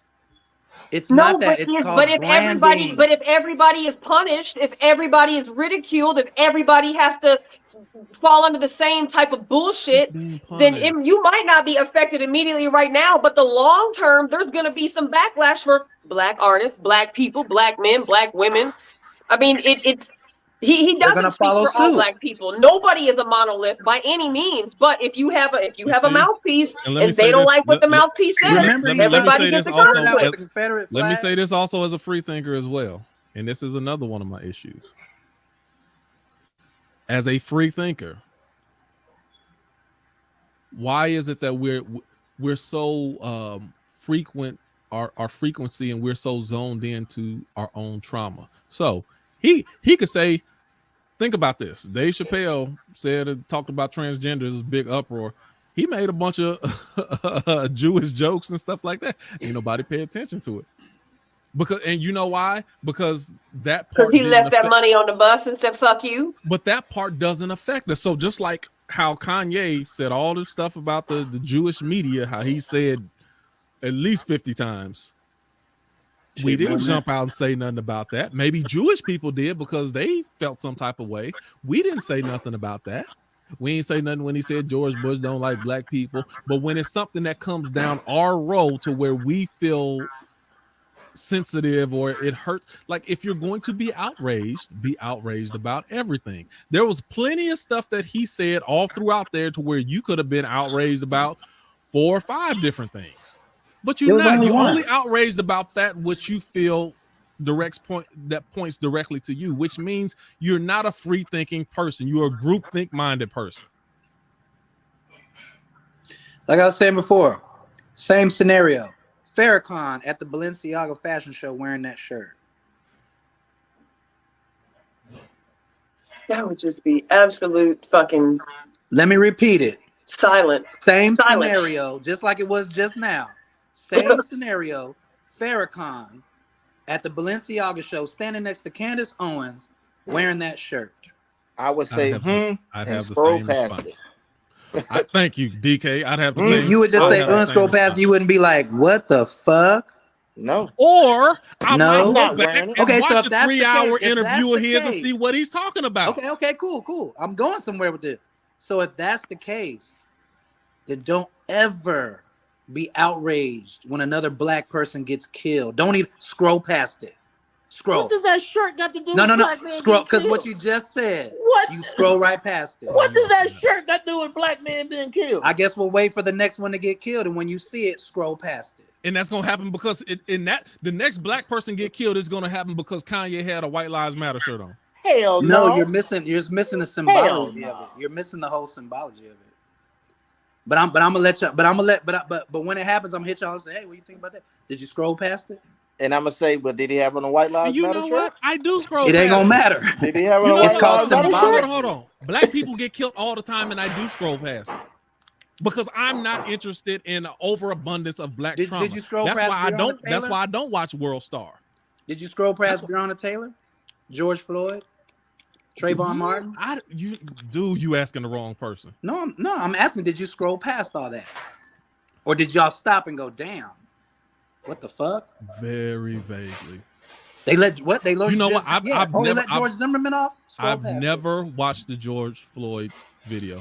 Never, not once. Like y'all just said, you don't speak for all black people. I'm speaking in general. I'm gonna you be asked honest. me. I'm telling you, I've never watched. No, but y'all video just also said we don't. When we gonna stop speaking for all black people? I'm saying in general. When I say this, whenever that happens, keep that same thing. Okay, scroll past it. George Zimmerman, scroll past it. I can't lie. Because I don't want to see it. I scrolled past about a dozen of them. It's a guy who got shot down by the police like a couple weeks ago in California. It happens all the time. I just don't. I scroll past it because I don't want it in my mental. Right. So scroll past it. I scroll all past I need it. to And know. then the ones that are out there in the movement, either support them or get the fuck out the way. Like, am I outraged? Am I upset about what happened to him? Yes, I am. No, don't be outraged or upset. Just scroll past it. I don't have to watch a video to feel the way I feel. I'm not saying. I'm just saying. Just say what you just said. Scroll past it and let the people, the people that are doing the work, get the fuck out their way. So what Kanye was doing was a direct spit in their face of the movement. Ain't nobody in their way. Ain't nobody. You don't have to watch every video and go through every grimy detail to know what's going on in the world. I'm saying, I'm agreeing with y'all. Yeah, scroll past it. I'm not saying we don't. Y'all missing the point. Nikki will tell you, I would have not known anything about even this conversation. Even scroll you know past. what? Because when they talk about Kanye this and this, I seen something on my time. I'm just scrolling through. I'm like, I don't know, whatever. He did something else. I'm not paying attention to that. I swear I was like 2 months behind on Breonna Taylor. I swear I was. Damn. But again, every black person is not in the movement. There was the Black Lives Matter actual movement that's been going on since slavery. That's been going on. We just gave it a name. You need to know about these stories in order to be a part of the movement. Then there was an organization that we had nothing to do with because we don't have leaders and all that shit. You need to know about each and every one of these stories to be a part of the movement. Is that what you're saying? No, I'm not saying that. I'm saying the people that are in those movements are a part of the movement. My point is, UQ, DK, y'all are not in the movement. How can you say that? Because you'll scroll past it. That ain't got shit to do with the movement. You just said you're 2 months later. I just asked you, do I have to know about every story that's going on to be a part of a movement? But you're in the movement. Hey, no, you're not. Because I've personally been racial profiled, yes, I'm a part of the movement. The video don't make me part of the movement. You're not. No. Videos don't make me part of the movement. It's just a goddamn video at the end of the day. It's just news. Okay. It's a goddamn video. Okay. Okay. Yeah, no, I don't. Again, like I said, yeah. I believe. Well, then y'all might as well wear white. Would you wear a White Lives Matter shirt? Personally, no, because that's not my style. Okay, so for the people that are in the movement, you don't think that's a direct spit in their face seeing Kanye do that? And they probably bought his records. They've been there when he was going through his little trauma, and we really want to break it down. The only reason he's really doing that shit is because, like he said on the show, he's mad at P. Diddy and Meek Mill and everybody because when my black kids got kidnapped. So this is him mad at the Barack Obama shit, all these black people that he feel weren't here, that he moves in and out of. Smack, are you mad about it? He does not give a fuck. Are you mad about it, Smack? I have Smack, are you mad about it? Album, but I'm not. Am I mad about what? Are you mad about Kanye wearing that shirt? Yes. Everyone should. Think about it. I don't even have because to watch it. Because I've been who liked the shirt? Who liked it? Who's gonna wear it and who liked it? Who liked the shirt? If he sells it, they're gonna buy it. Who likes the shirt? Who likes even if he don't sell it, somebody else is. There's people who might not care at all about the shirt. There's people who might feel really offended by the shirt, but who likes the fucking shirt? Who wants the shirt? Who will proudly wear that shirt? And who will say, well, the black man designed it, so it's okay. And it's not his first shirt. Who tells all other black artists to go sit the fuck down and shut their mouth? But when Kanye wears a shirt like this, he can have all the limelight. And so I hear what you're saying, Smack, about the whole sit down and let people do what they're supposed to do, because Kanye is inciting white supremacy with this. So let me also add this other little piece in. Is that really one's white catching about the supremacy with a shirt? Kanye can't. It Let me is add when this you to- think let me add about this little who piece is in. going to associate Kanye with ain't this. powerful enough to incite white supremacy. It's been happening since the beginning of time, and it's gonna keep happening with or without him wearing that shirt. I mean, I wish Kanye people is get a off Right. the Sambo. shirt. They use That is Sambos true. all That the is time. true. That is true. But God, when I you mean, take somebody listen, like him, as long as we keep focusing on that little stuff. Little, no. but it's not little. That's where you're wrong. Let me not tell you why. little. Let me break it down. First of all, this White Lives Matter shirt is not Kanye's first White Lives Matter shirt. The Confederate flag. His first shirt was the Confederate flag shirt. I know this. He's just remixed it and came back again. Now, the problem I have with this White Lives Matter shirt is the same thing with most of our music today. When he was willing to put that on his back, you got to think about who's in the Kanye West. 12, 13, 14, 15-year-olds, right? So when they see that he gets elevated or he's getting all this attention, imagine now a bunch of black kids walking around with White Lives Matter. Is it going to be a problem for y'all then? No. I think if they walk around with Confederate flags on them, you're not gonna have a problem with it. They parents bought that for them. So by that same ideology, no. we should See, not have a problem with the music today of any gangster ratchet rapper. Let me be specific. About killing actual people. The Confederate flag and a White Lives Matter shirt is not the same thing.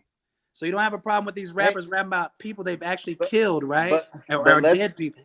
But let's go back to that Confederate flag. Wait, answer that part first. It's the same thing. One's a song, one's a t-shirt. Same shit.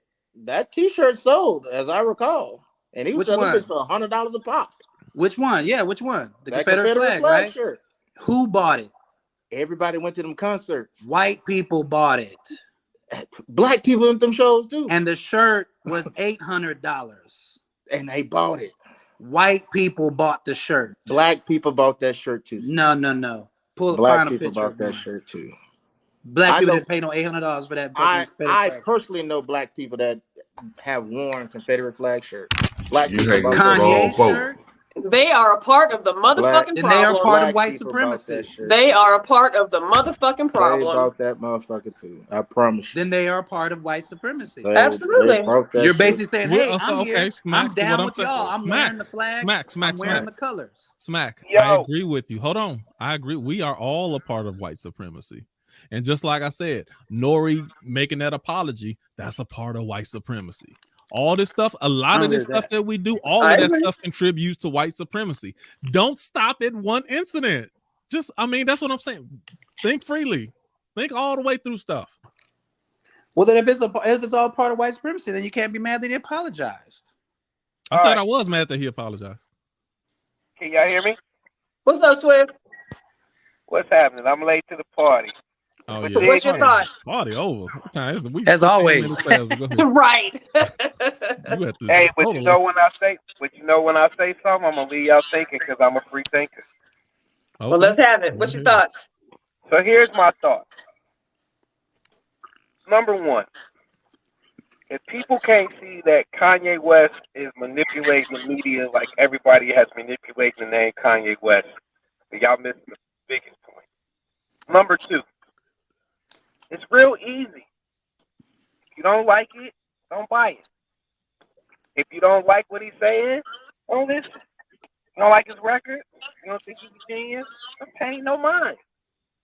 But the biggest thing that I find is that the same amount of energy that people are giving Kanye West and Nori, Charleston White, all of these people, what are they really doing for the community that you can't do if you just put some effort into it? Having money don't make you special. Being famous don't make you special. It just gives you a voice that's a little bit louder than everybody else. But if you filter the bullshit out from what he's saying, all of them, Candace Owens included, if you filter the bullshit out, you'll find that a lot of the shit that they're saying is right. You can filter out the bullshit of it, but what's right is right. And the little bit of right that they speak, if you concentrate on that and push that, you'd be surprised at what level of same pageness as we on. Because the whole White Lives Matter slogan, to me, is no different than what the Black Lives Matter slogan is right now, which is propaganda for money, because it no longer stands for what the initial call about it was about. Period. And if you don't believe that, go to the website and see what they really push, because it ain't just Black Lives Matter. It's actually a whole lot of everything but that. Second, we worried about people with rich folk problems. At the end of the day, Kanye West ain't the only person that's going through a bad divorce and a custody battle with his wife. He ain't the only one that people talk bad about. He ain't the only one they gonna gossip about. They talk about Jesus. So at the end of the day, I feel like people are putting their energy into the wrong thing. If you took that same energy and put it into action, it's a whole lot of woke people, supposedly. But when you woke, that means now you're aware of what's around in your surroundings. And once you're around in what's your surroundings, you either gonna stay there or you gonna move. It's a whole lot of woke people talking from the sidelines with no action. Period. You say it's a whole lot of woke people talking from the sidelines with no action? Absolutely. I agree with that a whole lot. Like who? I don't agree with that. 90% of people who, oh my goodness, not, you know some that are about that life, and there are plenty that are, but there's way more that don't do anything than those that do. Oh, let me ask you this question: out of the 10, how can I say this? Out of the closest 20 people that you know that you would consider woke, how many people have money, time, or energy to any cause other than their opinion? I know a lot. Other than their opinion. I know a lot of them. So how many? I do a think tank with Tariq Nasheed and them all the time. It's not aired. 20 closest people you know. How many really about that life? I just told you. No, you said you know a lot. You said how many? I mean, it's a lot. I mean, it's more than 20. No, he said out of the 20 people. Some of these people I only know through acquaintances, but we're all in the same think tanks. But these guys are donating money. They're doing things, building museums. They're about to go to a greatest rally in DC in November. Now let me say this, Smack. You are your 20 circle of people are going to be different because you're one of the people who actually put in the work. But the average person that's giving their opinion on all of this shit from the sideline ain't volunteered for their community, ain't donated no money to no cause, and they ain't really committed to nothing other than stating their opinions. And opinions is like assholes and eyebrows. Everybody got them. You know how I know that's true, Swift? Because like I said, most people, how you have an opinion so strong about something that you ain't even actually looked into yourself. Still, ask all the people who so woke and got opinion on them. Ask them what a Semite mean. How outraged can you be and you don't even know, you mad about something he said and you don't even know the definition of what he said. Hold on, Smack, you muted. Hold on. Make it whatever. You say what? My point of saying that, all of that, is to say this. The time for talk, outrage is done.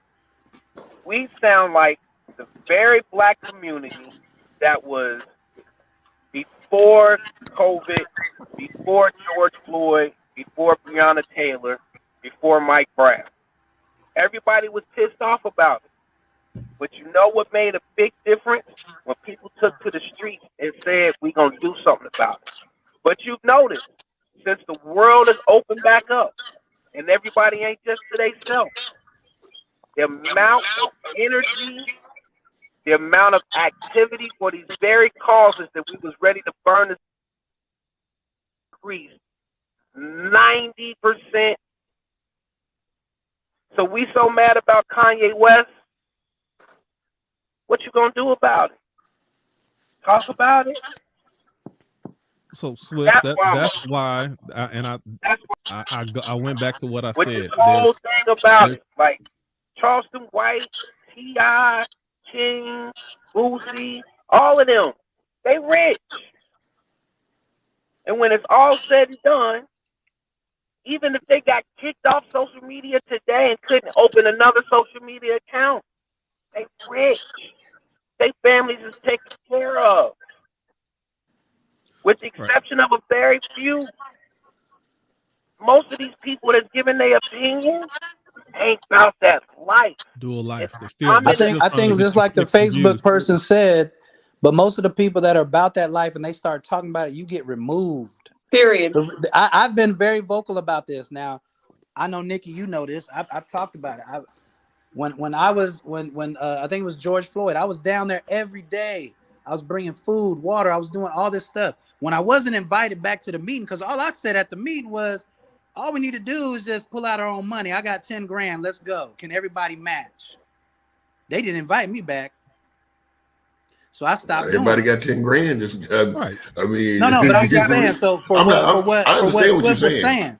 I understand what you're saying. Yeah. So that was my point. So I said, okay, well, hey. And in this group, Stokely, yes, they did. We want to come with solutions. And I was like, well, hey, man, we could just put our money together and do it. And there was business owners and stuff there. I'm like, we can just all pull out 10 grand and make it towards this cause or whatever. If y'all want to do it, that's at least a step forward. And it's also to me to show where's everybody at? Because like you said, Stokely, everybody might not be able to do that. Okay, well, let's figure that out right now. Right. Okay, we can't do it. Okay, well, then we need to start doing some car washes or something. Yep. Let's just get to it. Like, instead of meeting up every week to talk about the same shit, well, why don't we just meet up and wash a bunch of cars and take that money and donate or save or do it wherever we got to do with it, instead of just, all right, we're gonna have a meeting and then next week we're gonna come back and meet again about another meeting we're gonna have after this meeting. It's like, come on, man, we gotta stop doing. We gotta stop doing that. But Mac, that's exactly my point, and I said that because I knew you were gonna say that, because when it was all going down. And we've been rocking together for a long time, and a lot of people have said a lot of things about you. But what you didn't wait for is somebody to say, all right, Smack, I'm going to need you to do this. Right? Right. So you look up, it be done. When the record is written and the reports are on and the stories are told, the one thing that they can't never say is that you didn't get out there and be on the front line, period. Which is not something that everybody can do. I know I wasn't willing to do it because of what I had to lose. Yeah, you got a family. Well, not just my family, but I'm a teacher in a black-owned, black-ran school. And I teach kids from kindergarten to second grade. Now, if there's already few of us that's in that position, what service would I be doing for my community? Yeah, everybody can't play that position. Out of that equation, right? Me and you had that conversation, and I remember you calling me about it and you felt bad about it. I said, Swift, don't feel bad because I'm gonna go play that position, but you need to play the position you already playing. Right, we need you there. You can't come play this position. That's where you serve your purpose best. And I told you, I said, and don't feel bad about it because I know how that also feels, because I know some other brothers that were in the same situation and they felt like, but man, I feel like I'm not really, whatever. Helping out because I'm not able to go do that. But hey, man, I got a newborn. I got this. I just got this job. I can't do. I said, hey, man, you got to hold that down first. So what you could do though is if we post about a meeting or something, just share it, bro. That's still you in the movement. You're still in the movement, but everybody can't go be on the front line. Everybody can't go. Everybody's not a good speaker. So that's my thing with Kanye. You're a black man with $1 billion. You got all this. Everybody, and I don't really like even everybody keeps saying he's such a genius, because it's like even with that genius mind, you don't have enough genius in you to go get a Rizza Islam, Wesley Muhammad, Tariq Nasheed, hell, even Umar John, any of these guys that could sit up here and speak on that, and you could donate to their cause. But you talking about you buying chicks Birkin bags and houses, it's like, but you in for the people in the movement. wait a minute, well, why don't you, man, there's like 5 dudes right now I can think of that are in this movement. That's where, our dog, why fault. don't you donate to their thing and just elevate them, or That's just say our their fault. name. You know what I mean? What I was getting to is that the time for talk is done. The time is now for action. Action. And action don't have to be grand. Action don't have to be loud. Action don't have to be announced. Action is just action. I work with kids every day. I give you an example, right? I work with kids every day. It's only 3 male teachers on my campus, right? And whenever we have an issue, the teachers send their bad kids to us. Not to scold them, not to tell them that they're in trouble, but to give them that 101 male influence. And you'd be surprised at just how much of a difference it makes in just 30 days. What happened to the cats that used to go and start Little League teams? What happened to the dope boys that used to go and put money into community programs? All right, I know everybody out here want to go to college but can't play ball. How about we start a community league and just do that? If it's just to get the kids out of the mix of the streets for 2 hours a night. These are not things that are hard to do, and most importantly, they're not things that we haven't seen done and seen what the impact is. All these people that are called woke, and when I say woke, I don't mean just knowing about what the current events is or knowing what the current, political jargon is back and forth. I'm talking about the people that is woke, that's willing to do simple stuff like take money or take food to the sick and shut in. Go to a senior citizen center. Just do something instead of talking about nothing. Something don't gotta be a lot of money. Something sometimes it's just your donation of your time for an hour. The talk time is done. It's time for action. I give you an example. If people spend $5 a day on nothing, candy, drinks, water, cigarettes, blacks, blunts. Imagine if we said for just one day, we gonna take $5 and put it towards this cause. I hate those scenarios. There goes back to where if we all just blank. Every time we all have to, anytime something is contingent on all of us getting together to do something, it's not gonna happen. All don't mean all. All means all that's gonna be involved, because everybody ain't gonna be involved. Okay. Right? For example, I give you another example. We was gonna boycott the NFL over Colin Kaepernick, right? Nobody said, well, the money that we would have spent on the NFL, why don't we put toward the United Negro College Fund? Why don't we take that money and put it into the black college that's in our own city? Why don't we take that money and put it into a black-owned? Everybody talks about stopping the money because it was going to hurt them, but in the end, what are we going to do with the money that we diverted? Nothing. Yeah. But that's part of the problem, Swift, is that I think that I heard something years ago that says we can't all wake up at the same time.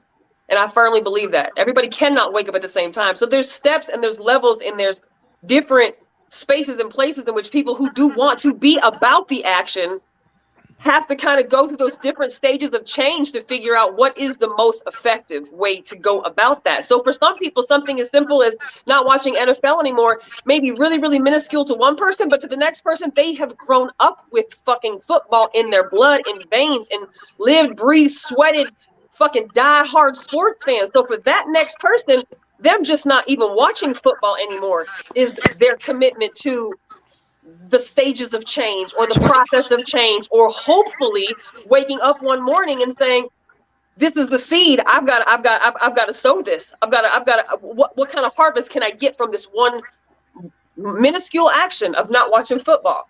Because for some people, that was the biggest thing in their life that they really experienced that pushed them towards the direction of looking at how the corporate world and white supremacy are fucking hand in hand, and how little control Black and brown people have over anything that white supremacy operates. You know, and like, I'm not a big, huge football fan, but I'll never fucking watch football ever a day in my life. And that might not be a big thing to the next person, but when you consistently speak out on something, you consistently invite people into a conversation and you provide information to people that they can look out on their own, they then figure out where's the best place for me to act. How can I be a part of something to act, as opposed to those who say, there's nothing we can do, it's never going to get better. Yeah, one of the first things I say also is that when we talk about the time for action, we got to get rid of the selective outrage. That will not happen as long as people have a groupthink mentality. True. The media, what he kept talking about, the media, I ain't got to go there, but the media, as long as you have a groupthink mentality, they can funnel information, they can push your emotional buttons to get you to feel a certain way. And the moment that they don't want you to, I'll go back and pull it up. I said this probably 3 years ago, maybe 2 years ago. I said COVID will be over when they decide they want it to be over. Not because it's actually over, but they'll stop talking about it.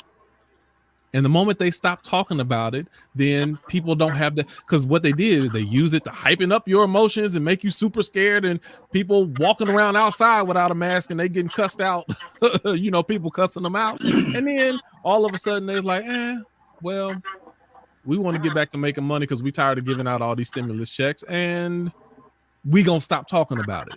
And then magically it was over all of a sudden. Is it really over? No. But that's the power of the media, and that's the power of our groupthink mentality. As soon as they tell us something, then we follow it. So it's just like this outrage. There's this Drink Champs, same thing. And the media is making everybody feel outraged. More than anything, that's what I've been saying. I agree with Stokely but the main thing about it all, regardless if we want to give it energy or not, is what Kanye West was doing, though, is dangerous. So Smack, I'm not disagreeing. What I'm saying is, just off of what you just said, the media is doing this. And think about what I've been saying.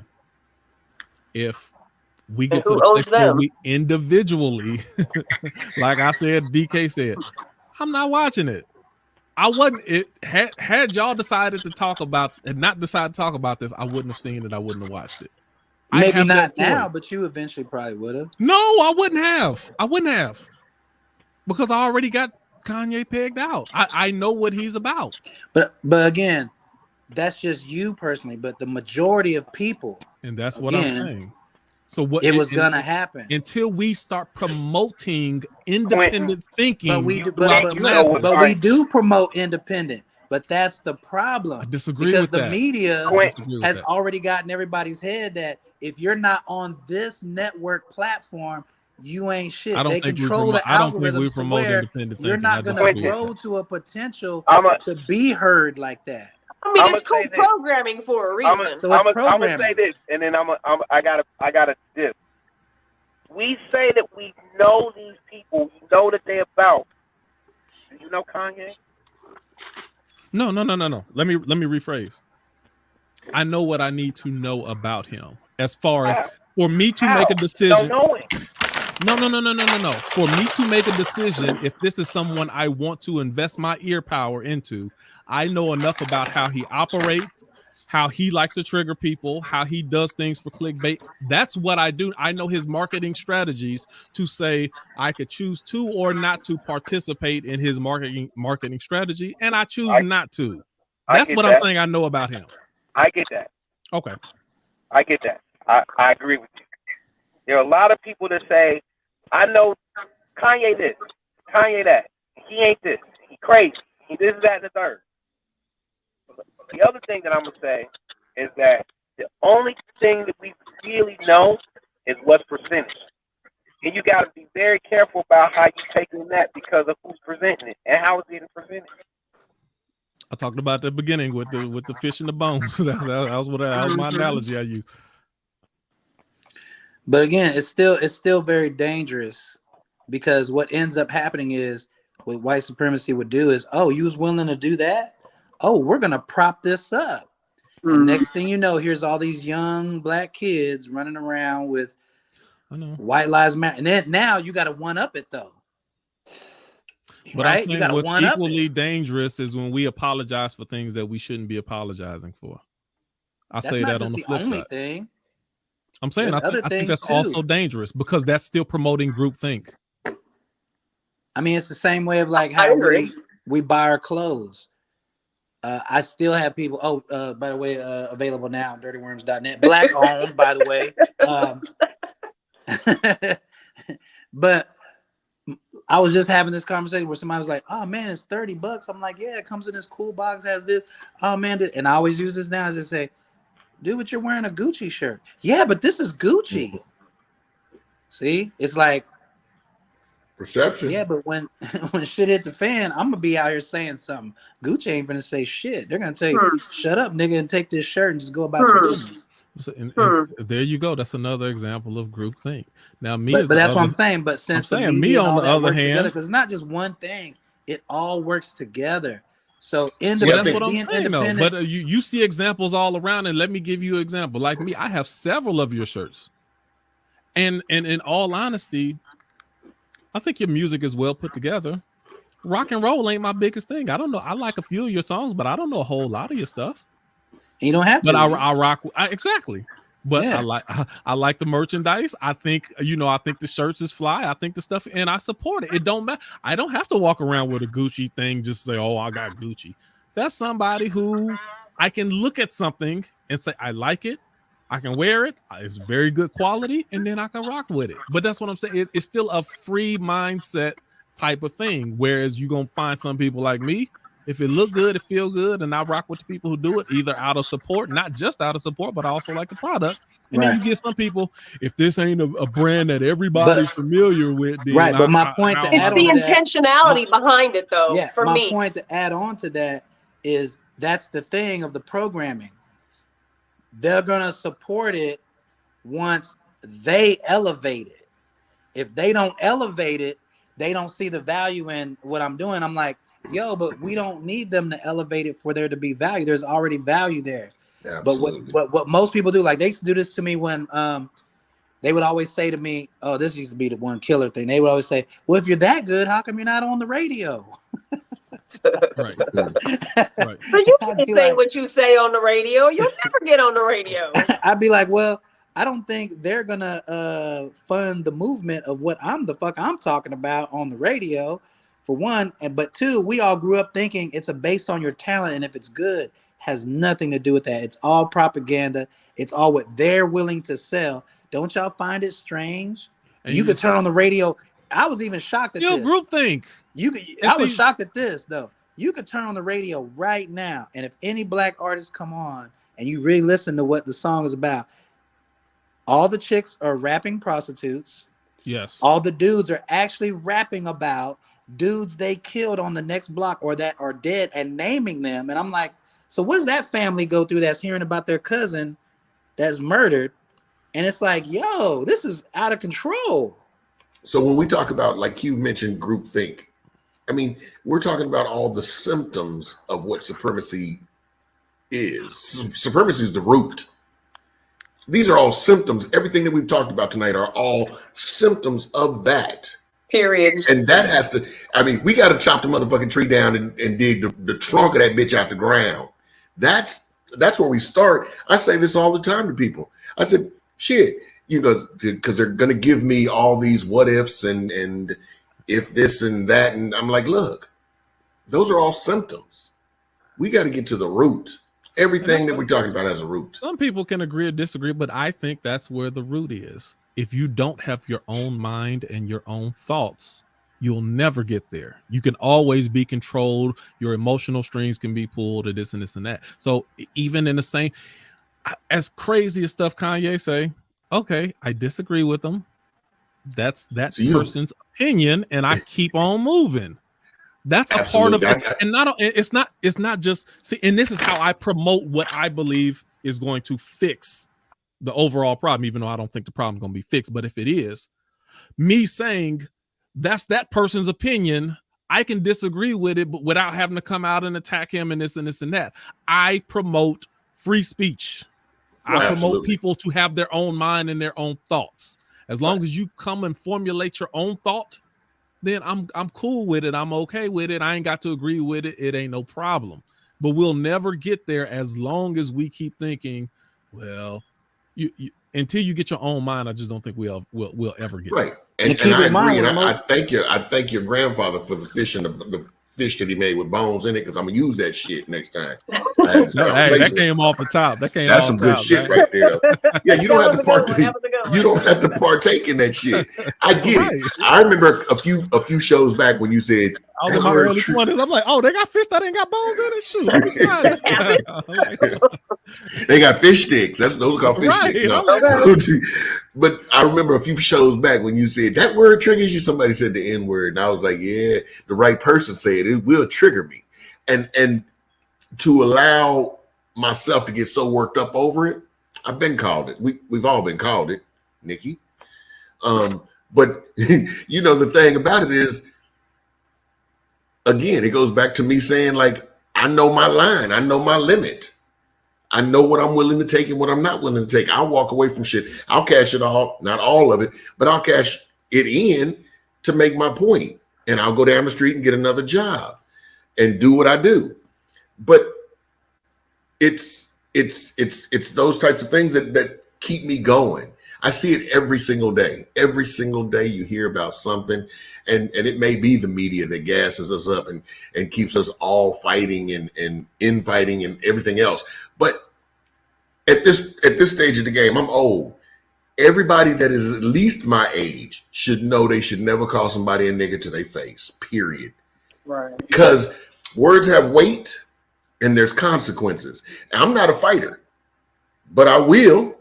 You know, the hardest part, this coming back to Texas from vacation the other day, was being in the airport and seeing all these Karens, and they talk so bad about Mexican people in the airport. I was like, good God, when you were laying on the beach, they were bringing you drinks and you wasn't saying all that shit. But then you're gonna call them a WB? Come on, you know, it's just crazy. So it's about what you're willing to accept and what you're willing to take. And I feel bad for not one person when they get busted in the mouth for saying it, for using that type of language. And most of them were there getting their back broke in over the weekend by them. Yeah. Now the follow, I want to say one more thing about it before I relinquish it. What Stokely said about it being dangerous. You got to remember, there's kids growing up in a world where there's programming everywhere. A baby is coming out of his mama and he looking over and there's TV playing. You know what I'm saying? He's seeing these things. He might even see the Kanye West shirt, White Lives Matter. Now that's bing. That's in your shit. There's kids that are probably in 5th grade, 6th grade, 8th grade right now. They're seeing this. It's the election season. This is symbolism. This is all this shit. And now they grow up. Now it's very dangerous because, again, like I said, it's the same as where rap music is now. When they boosted this certain vibration of where now, but what sells in the black community is this style. is dangerous now, because me of myself, what already exists. I like The some racism that rap already music. exists is what makes it dangerous. I like some gangster rap music, but I don't want to hear it back to back to back to back. Throw one in there. Cool. But this shit today, this is by design. This is weaponized. I was just gonna say weaponized. This music. is weaponized. This is not. I mean, and some of these guys, it's real strange too to see the BET Awards and all these different things, and like they're boosting dudes like Kodak Black, and then people say, "Oh man, his music's actually pretty good." No, it's not. Right? It's drugs. But since fuck, y'all drugs, get, since the media gets to keep repeating it until you like it, you really don't even like it. You're just conditioned because that's all you know. So now when you hear it, you're in the club, go, "Oh, that's my shit." That's not your shit. What if this was the that's fad? what you recognize now. What if this was the fad? And that's what I think it's all in. We're all speaking from a concept of bruised racist history that we've dealt with. Now, what if this was the trend? The trend was every person wore a shirt that didn't represent their agenda but someone else's. So all black people will wear a white lives matter or Asian lives matter or Mexican lives matter. All white people will wear black lives matter. All straight people will put on a gay lives matter. Gay people put on a straight lives matter. Would it still have the same venom that you see? See, because what you see, the venom is not in the shirt. The venom is in our racist society. The venom is in the symbolism. That is the racist society. It still goes back to the because you got one big one that you look at all the time and it doesn't even really faze you anymore. It's called the American flag. I was just gonna say the fucking Thank flag. Thank you. I don't fuck around with it. No. Even when you see, you know what? I'm so anti-American flag when I'm getting dressed sometimes and I go, wait a minute. I got on my red shoes or blue. Oh, hell no. It's too much like red, white, and blue. Let me take this shit off. I don't even coordinate those colors. I'm like, oh, hell no. You know what I'm saying? But we sure were programmed to hail that motherfucker, weren't we? And stand up, put your hand go back on and your look heart. at all the cartoons. Like I said, go look at some new cartoons now that are sneaking in the White Lives Matter. Go look at old school cartoons, Mickey Mouse and all them putting on the pickaninny wig and the black face, blowing their face up, look back and got their lips all blown up. Like when you really start going back, that was all psychological. When we were little kids, we just thought it was fun. We didn't really make that correlation. Right. I didn't even realize that till I was well into my 20s. I was like, wait a minute. Bugs Bunny was, oh, hell no. I can't even play those stuff anymore. How did we not see this? But the root of it is even those people who created it. But that's where it was dangerous. Because you had OJ back then going, ain't nothing wrong with that. It's just cartoons. But I'm not black, I'm OJ. Anytime you start or stop with the symbolism or the gesture, if you don't look at the real hearts of men, you will always miss it. Because one day it's going to be White Lives Matter. 20 years ago, it was the No Fear shirts. It's always going to exist as long as that idea is in the hearts of men. Don't stop at what you see. Go to the root. How do you tell that to a kid? Teach them how to think freely. And they themselves, when you teach people how to think freely, then they will go as far down the rabbit hole as their mind is prepared to take them. But they're already being hit with symbolism before they can even, their minds can even figure out what the hell's even, they can't even figure out where the fuck this, honestly, between school, between church, between the indoctrination of which we get at such a young age, most of us don't even fucking unlearn what we've been taught until we're like in our 30s and 40s. And we realize how much they've lied to us since fucking birth. Well, that goes back to what Kanye was saying about the media. It all goes back to what he said. At the end of the day, who owns all of this? The programming, right? But who owns this? Who controls this? Who says what does or doesn't pass? You know, it wasn't anti-Semitic in what she was speaking. He wasn't hating on Jews. He was telling the fucking truth. He didn't say anything that was untrue. it might not have been what everybody wanted to hear, but the bigger picture is like Stokely said, it's the root. This is the root. These are the symptoms of again, white supremacy. Nikki, I can't be okay with him speaking the truth in one sentence and then trying to censor him because of a shirt he got on or something else that he said. All of that has to come. You have to be okay and open with all of it. You can't say, oh, this part is okay, but not this part. I can say that as far as an opinion, but when it comes to censorship, like I couldn't find the interview for a second because they took it off. The same night they pulled it down. Off? They were told to take it down that same day. I have a problem with that. No matter what he said about whoever. Smack, we can't hear you. Oh, can you hear me now? There we go. Yeah. They've been taking it down. They just took it down again, but people are putting it back up. But they're also giving people strikes on their YouTube pages. Oh wow! I have a problem with that. But that's real censor. That's real censorship. That's white supremacy. And in the same breath, I can go on YouTube and seeing somebody kill another person right now. Especially if they're black. They'll definitely show you black people killing black people. Let me say this. You can go on Facebook right now and find a black person or a brown person being murdered or laying dead in the street. You'll never find a white person dead laying in the street. They're not gonna have that. They'll block that shit quick as fuck. Quick. And whoever put it up, they gonna be off of Facebook. Or, I can attest to this. I mean, they've been in Facebook jail for what? Most of the year. You and Nikki, the Facebook felons. Shit. They put your boy. I don't know why. Like I said, I don't know why they put your boy in there for 64 days. I was like 64. Y'all couldn't have just made it 60 or 65. Right. Round this bitch on up. You are banned for 64 days. I was like, really? That's conditioning too, though. Yes, I know. And you know what? Smack, you just said the shit just perfectly. Because the nigga don't say what he used to say as harsh as he used to say it. Yep. I used to come just straight flames. I didn't care. I didn't care if your name was Karen, Bob. I didn't care. I was telling you the God's honest truth, and you just didn't want to hear the truth. Now, the words that I chose to use, I rarely cuss.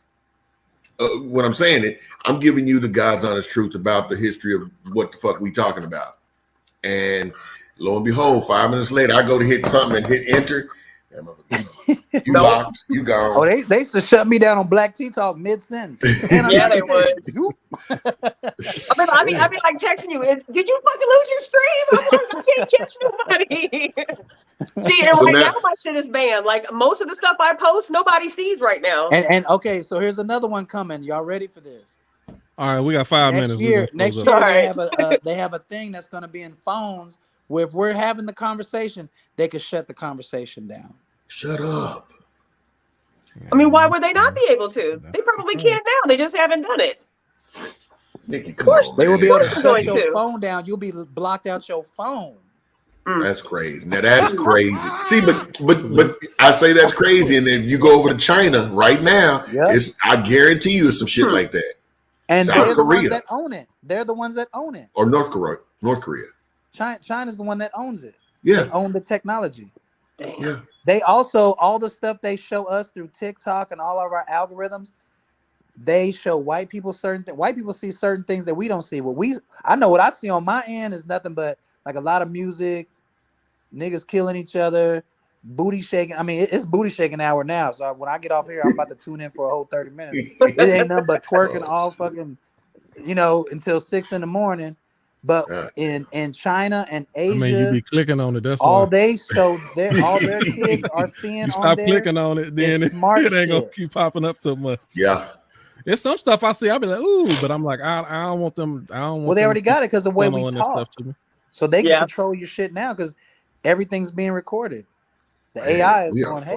We are fucked. Well, it's a perfect example of you can have a conversation me and Smack could be having a conversation in the living room. The phones are just on the table. And the next time you go to get on your phone, your social media ad is exactly what the fuck you and somebody were talking about. That happened to me and my wife last night. We were sitting there talking about something, and we were in the breakfast nook, and drinking our tea. As a matter of fact, conversing over our glass or cup of tea, and went into the living room. Her phone was on the end table there, and she picked it up and she said, "Babe, look at this shit," and turned the phone around. It was exactly what we were just talking about 10 minutes ago. The minute I went to New Mexico last week when we were in New Mexico, all of a sudden every fucking ad on Facebook was something going on in New Mexico that day or that weekend. I was like, I hadn't even checked in yet, hadn't posted about where I was. Like, I hadn't told anybody really where we were going. But as soon as we checked into the hotel, like literally physically, not on social media, as soon as I checked into goddamn Albuquerque, New Mexico, all of a sudden now everything your phone's listening. Yeah. So it all goes back to the bigger picture. I mean, control. It is. Control. It is. It is. I just hope that this is the time. What I was trying to say a lot earlier was, but I hope now that we're having these kind of conversations, as there's a lot of people having the same conversation about this Kanye West thing. I hope what happens is this might spark possibly the, you know what would be really cool is being off the radar. Right. Like I was even gonna say that to y'all. Maybe I just like you said, Q, we've kind of been conditioned since the COVID thing, because I was kind of wondering, when are we gonna bring it back into the coffee shops and where we were in front of each other and doing that. Now we've gotten conditioned to do it on the Zoom now. Now they're recording what we're saying. They can see what we're saying. You know what I mean? See what I mean? Like, but we've gotten comfortable now. No, it's just easier to do it from home now. Because I can sit up here with a shirt on and drawers on and talk to y'all. I like that shit. It is very convenient. Sitting up there right now. Y'all think I'm fully dressed? It ain't even convenient. I could do that all day. But like, you know, Stokely where he is, other people where they live, then it's a lot of people wouldn't be a part. But remember when I was first coming there and I said, but we could set something up to where we could still be there live and there could be people that are coming in through the Zoom cameras. We could put that shit up on a screen. Right. Yeah, I think we're gonna get to that maybe once a quarter or something like that. But even still, the people online, they ain't gonna be able to interject the same way that. But all y'all in Austin, right? All three of y'all in Austin, right? We are, yeah. Okay, cool. Well, when I come back and visit my parents and shit, you know, I didn't tell you my parents flew out to Mexico on the slide. I didn't even know they were coming. So they ended up showing up for our anniversary. Yeah, DK actually mentioned something earlier today that his spot that he goes to has a private meeting room. And he's like, why don't y'all come do a meeting here? And I was like, we've talked about trying to do one. You know, I don't know if we can bring a camera. All we need is a camera and a monitor. And and people that are, you know, on the online, they can just come in through that. Right. Yeah. That's something I mean, I think I guess coming up at the beginning of the year, I think that's something that we probably want to look at doing quarterly, maybe. And then time to grow. Time to grow. Yeah. And you know, we have different conversations in person than we do online. I mean, we don't, but some people do. You know what I'm saying? And so it's always a good avenue to have other people. And going back to community, going back to your immediate local, you know, who you can have your hands on, you know, having those relationships with people in our community, knowing where to come and who to have conversations with and how to network with the people that we're talking about or how to engage with conversations that we have and actually be in the city where you could link up with somebody. I mean, this is where the action takes place. We've talked about action. This is where action comes into play. Knowing the right now, people, this is very Black Mirror-ish. that I don't watch.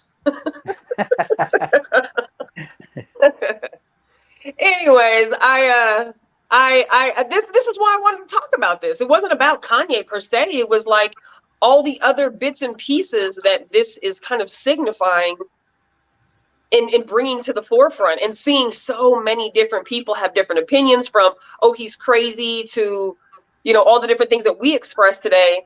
It just goes to show you that no matter how many people can be on the same page, there's a lot of people who are not.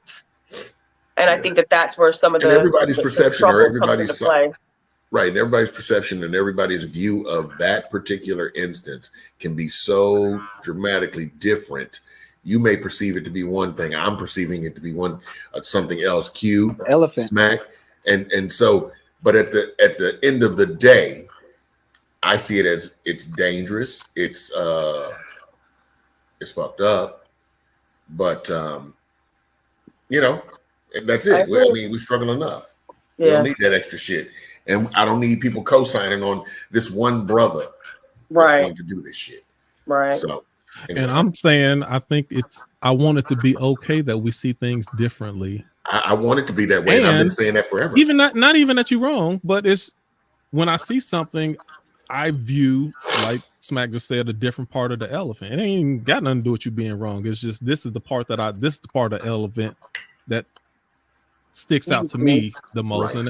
And I once we get okay with everyone seeing different parts of the elephant, I think we will be better off. Like I said, when I keep talking about levels, I think that's the next level. Instead of me saying, no, look at the leg, look at the tusk, look, no. Part of the elephant you see is the part that you're designed to see. And the part that I see is the part that I'm designed to see. Well, that's the angle I might be able to see it from my angle, I might not, but either way it goes, it's okay. Yeah, we're all talking about the same elephant. Right. At the end of the day. Different I said views. this at our last little group thing. I was like, look, we could be in the same apartment looking out the same window and see different shit, different views. Mm-hmm. And that's what this is all about. Free thinkers. I mean, we're viewing things, the same things, but in a different perspective. And so I want to build on that. You're looking out the window. Man, I'm high up. I'm outside the window looking up at the window you're in. You're 4 floors up. Yes. I'm not. I'm 2 floors. No, you're 4 up. I'm looking at it. Yes. See? And now we start putting it all together. Oh, I'm in a penthouse. No, you're actually in an apartment. No, this is in a penthouse. No, nigga, look, I'm a FaceTime you. I'm in a penthouse. You know what I mean? Like, once we can start, and that's the one thing that I don't like to really say give props to white supremacy, but the one thing I have to look at it because we have to learn from it is. Wait a minute. Well, because I look at it as a sport. Because if this is the race, human race, I look at it all as a sport. Okay, they figured, and I kind of give it to them like, okay, I get it. Y'all figured out a way to outsmart black people. You outsmart us. You hear what? And now that I figured that out, one thing I see how they get down is. They are on code. Boy. Period. So when I see our black women jump out there, I've purposely tried to look for videos of white women talking shit about white men. And find it. But you don't see it nearly as much as you see this. Yeah. From my people. And another thing, you don't see Asian people doing that shit either. At all. It's they don't even vote. It's cultural shit. I'm telling you. They vote less than you. That's crazy. So one thing that Kanye said that was I was like, oh shoot. He started to say something about a movement. He's like, well, take it back. He was like, I don't believe him. He said movement. That's just a treadmill hustle. I was like,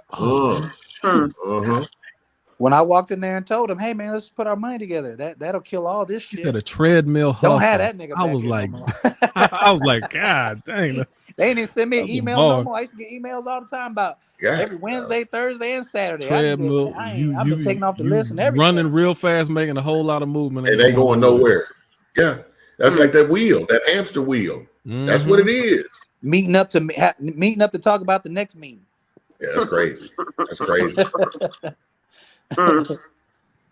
So, all right. Great conversation, y'all. Yeah, I appreciate the conversation. I appreciate you guys for sticking in here with us this long, being honest, being transparent, saying exactly how you feel, and that's what I love about this. And for everybody who participates in this with us is that sometimes it might feel like we are just one fucking voice, but we know we are not. We know every single one of us is going to get a call or a text message or a message of some sort after the show of somebody who's going to give us some feedback. And so many times people really do value the conversations that we have, the topics that we are absolutely willing to discuss, and how raw we fucking go. You don't have to like what we say. We don't have to agree with everybody. We don't have to agree with each other. And usually that's how it goes. But to be able to be a voice for somebody else's opinion that they may not be able to even put a name to or put a finger on, that's powerful. So we could use this dangerously, or we could use this wisely. And I like to believe that we choose to use this wisely. So I appreciate you guys for giving us your time. This was a long night, We didn't get to the other topics that we were going to discuss. So we'll talk about whole shit and and submission next week. Unless Kanye does some throw shit between now and next Tuesday. And he could. Like he bullshit. We don't need to talk about. I ain't watching no 3 hours of nothing again. We ain't gonna talk about it no more. All right. Watching. Anything y'all want to share? Any news? Anything y'all need to share with us before we get out of here?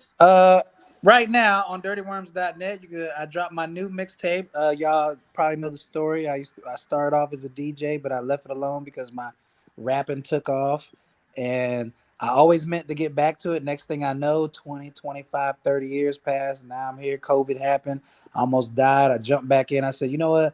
I'm going to re-release, do a mixtape. It's been going great. Sales are doing good. Right now, Legend of the Gold Skull. It's not no satanic shit. That's just what I call it. Because as you see, I got a big head. And one day when they find his head, they're going to say, damn, that's a big-ass head. And they're going to say, nigga, that's the Legend of the Gold Skull, nigga. And, right? And, yeah, so you can find that on dirtyworms.net. I got all kind of the stuff. And what else? That's really it. Catch me at a DJ gig. That's really it. All right. Stokely, you got anything? No, shit. I'm just back from vacation. I had to go to Mexico, let my hair down, play some golf, celebrate my anniversary with my wife. And happy anniversary. Cool. Happy anniversary. Appreciate you. And that was it, you know. All right. Had a good no time. Comedy gigs coming up anytime soon? We talked about that just the other day. We were in Mexico. I don't have any dates set yet. Okay. But Sonya told me I can't put her in my act, and I said, "Baby, it's just jokes." She was like, "I don't give a damn. The whole family break up over some bullshit. Don't come with that." So I was like, "Okay," because I like to talk about the wife and the kids. Right there. That's some of it anyway. But yeah, she was adamant. Oh no, because she said she'll be in the car going boo, heckling the brother and shit. I'm like, no, you won't. Look, we'll be right next to her. I'll get security on y'all ass. So. But other than that, life is good, man. Conversation tonight was amazing. I appreciate all y'all's opinions and thoughts, and that's good shit. I like that. So let's keep it going. All right. Q, anything? No, I ain't got nothing. All right. We'll see y'all next Tuesday. Same time, same place. Share, invite. We'll see y'all next Tuesday. Y'all be good.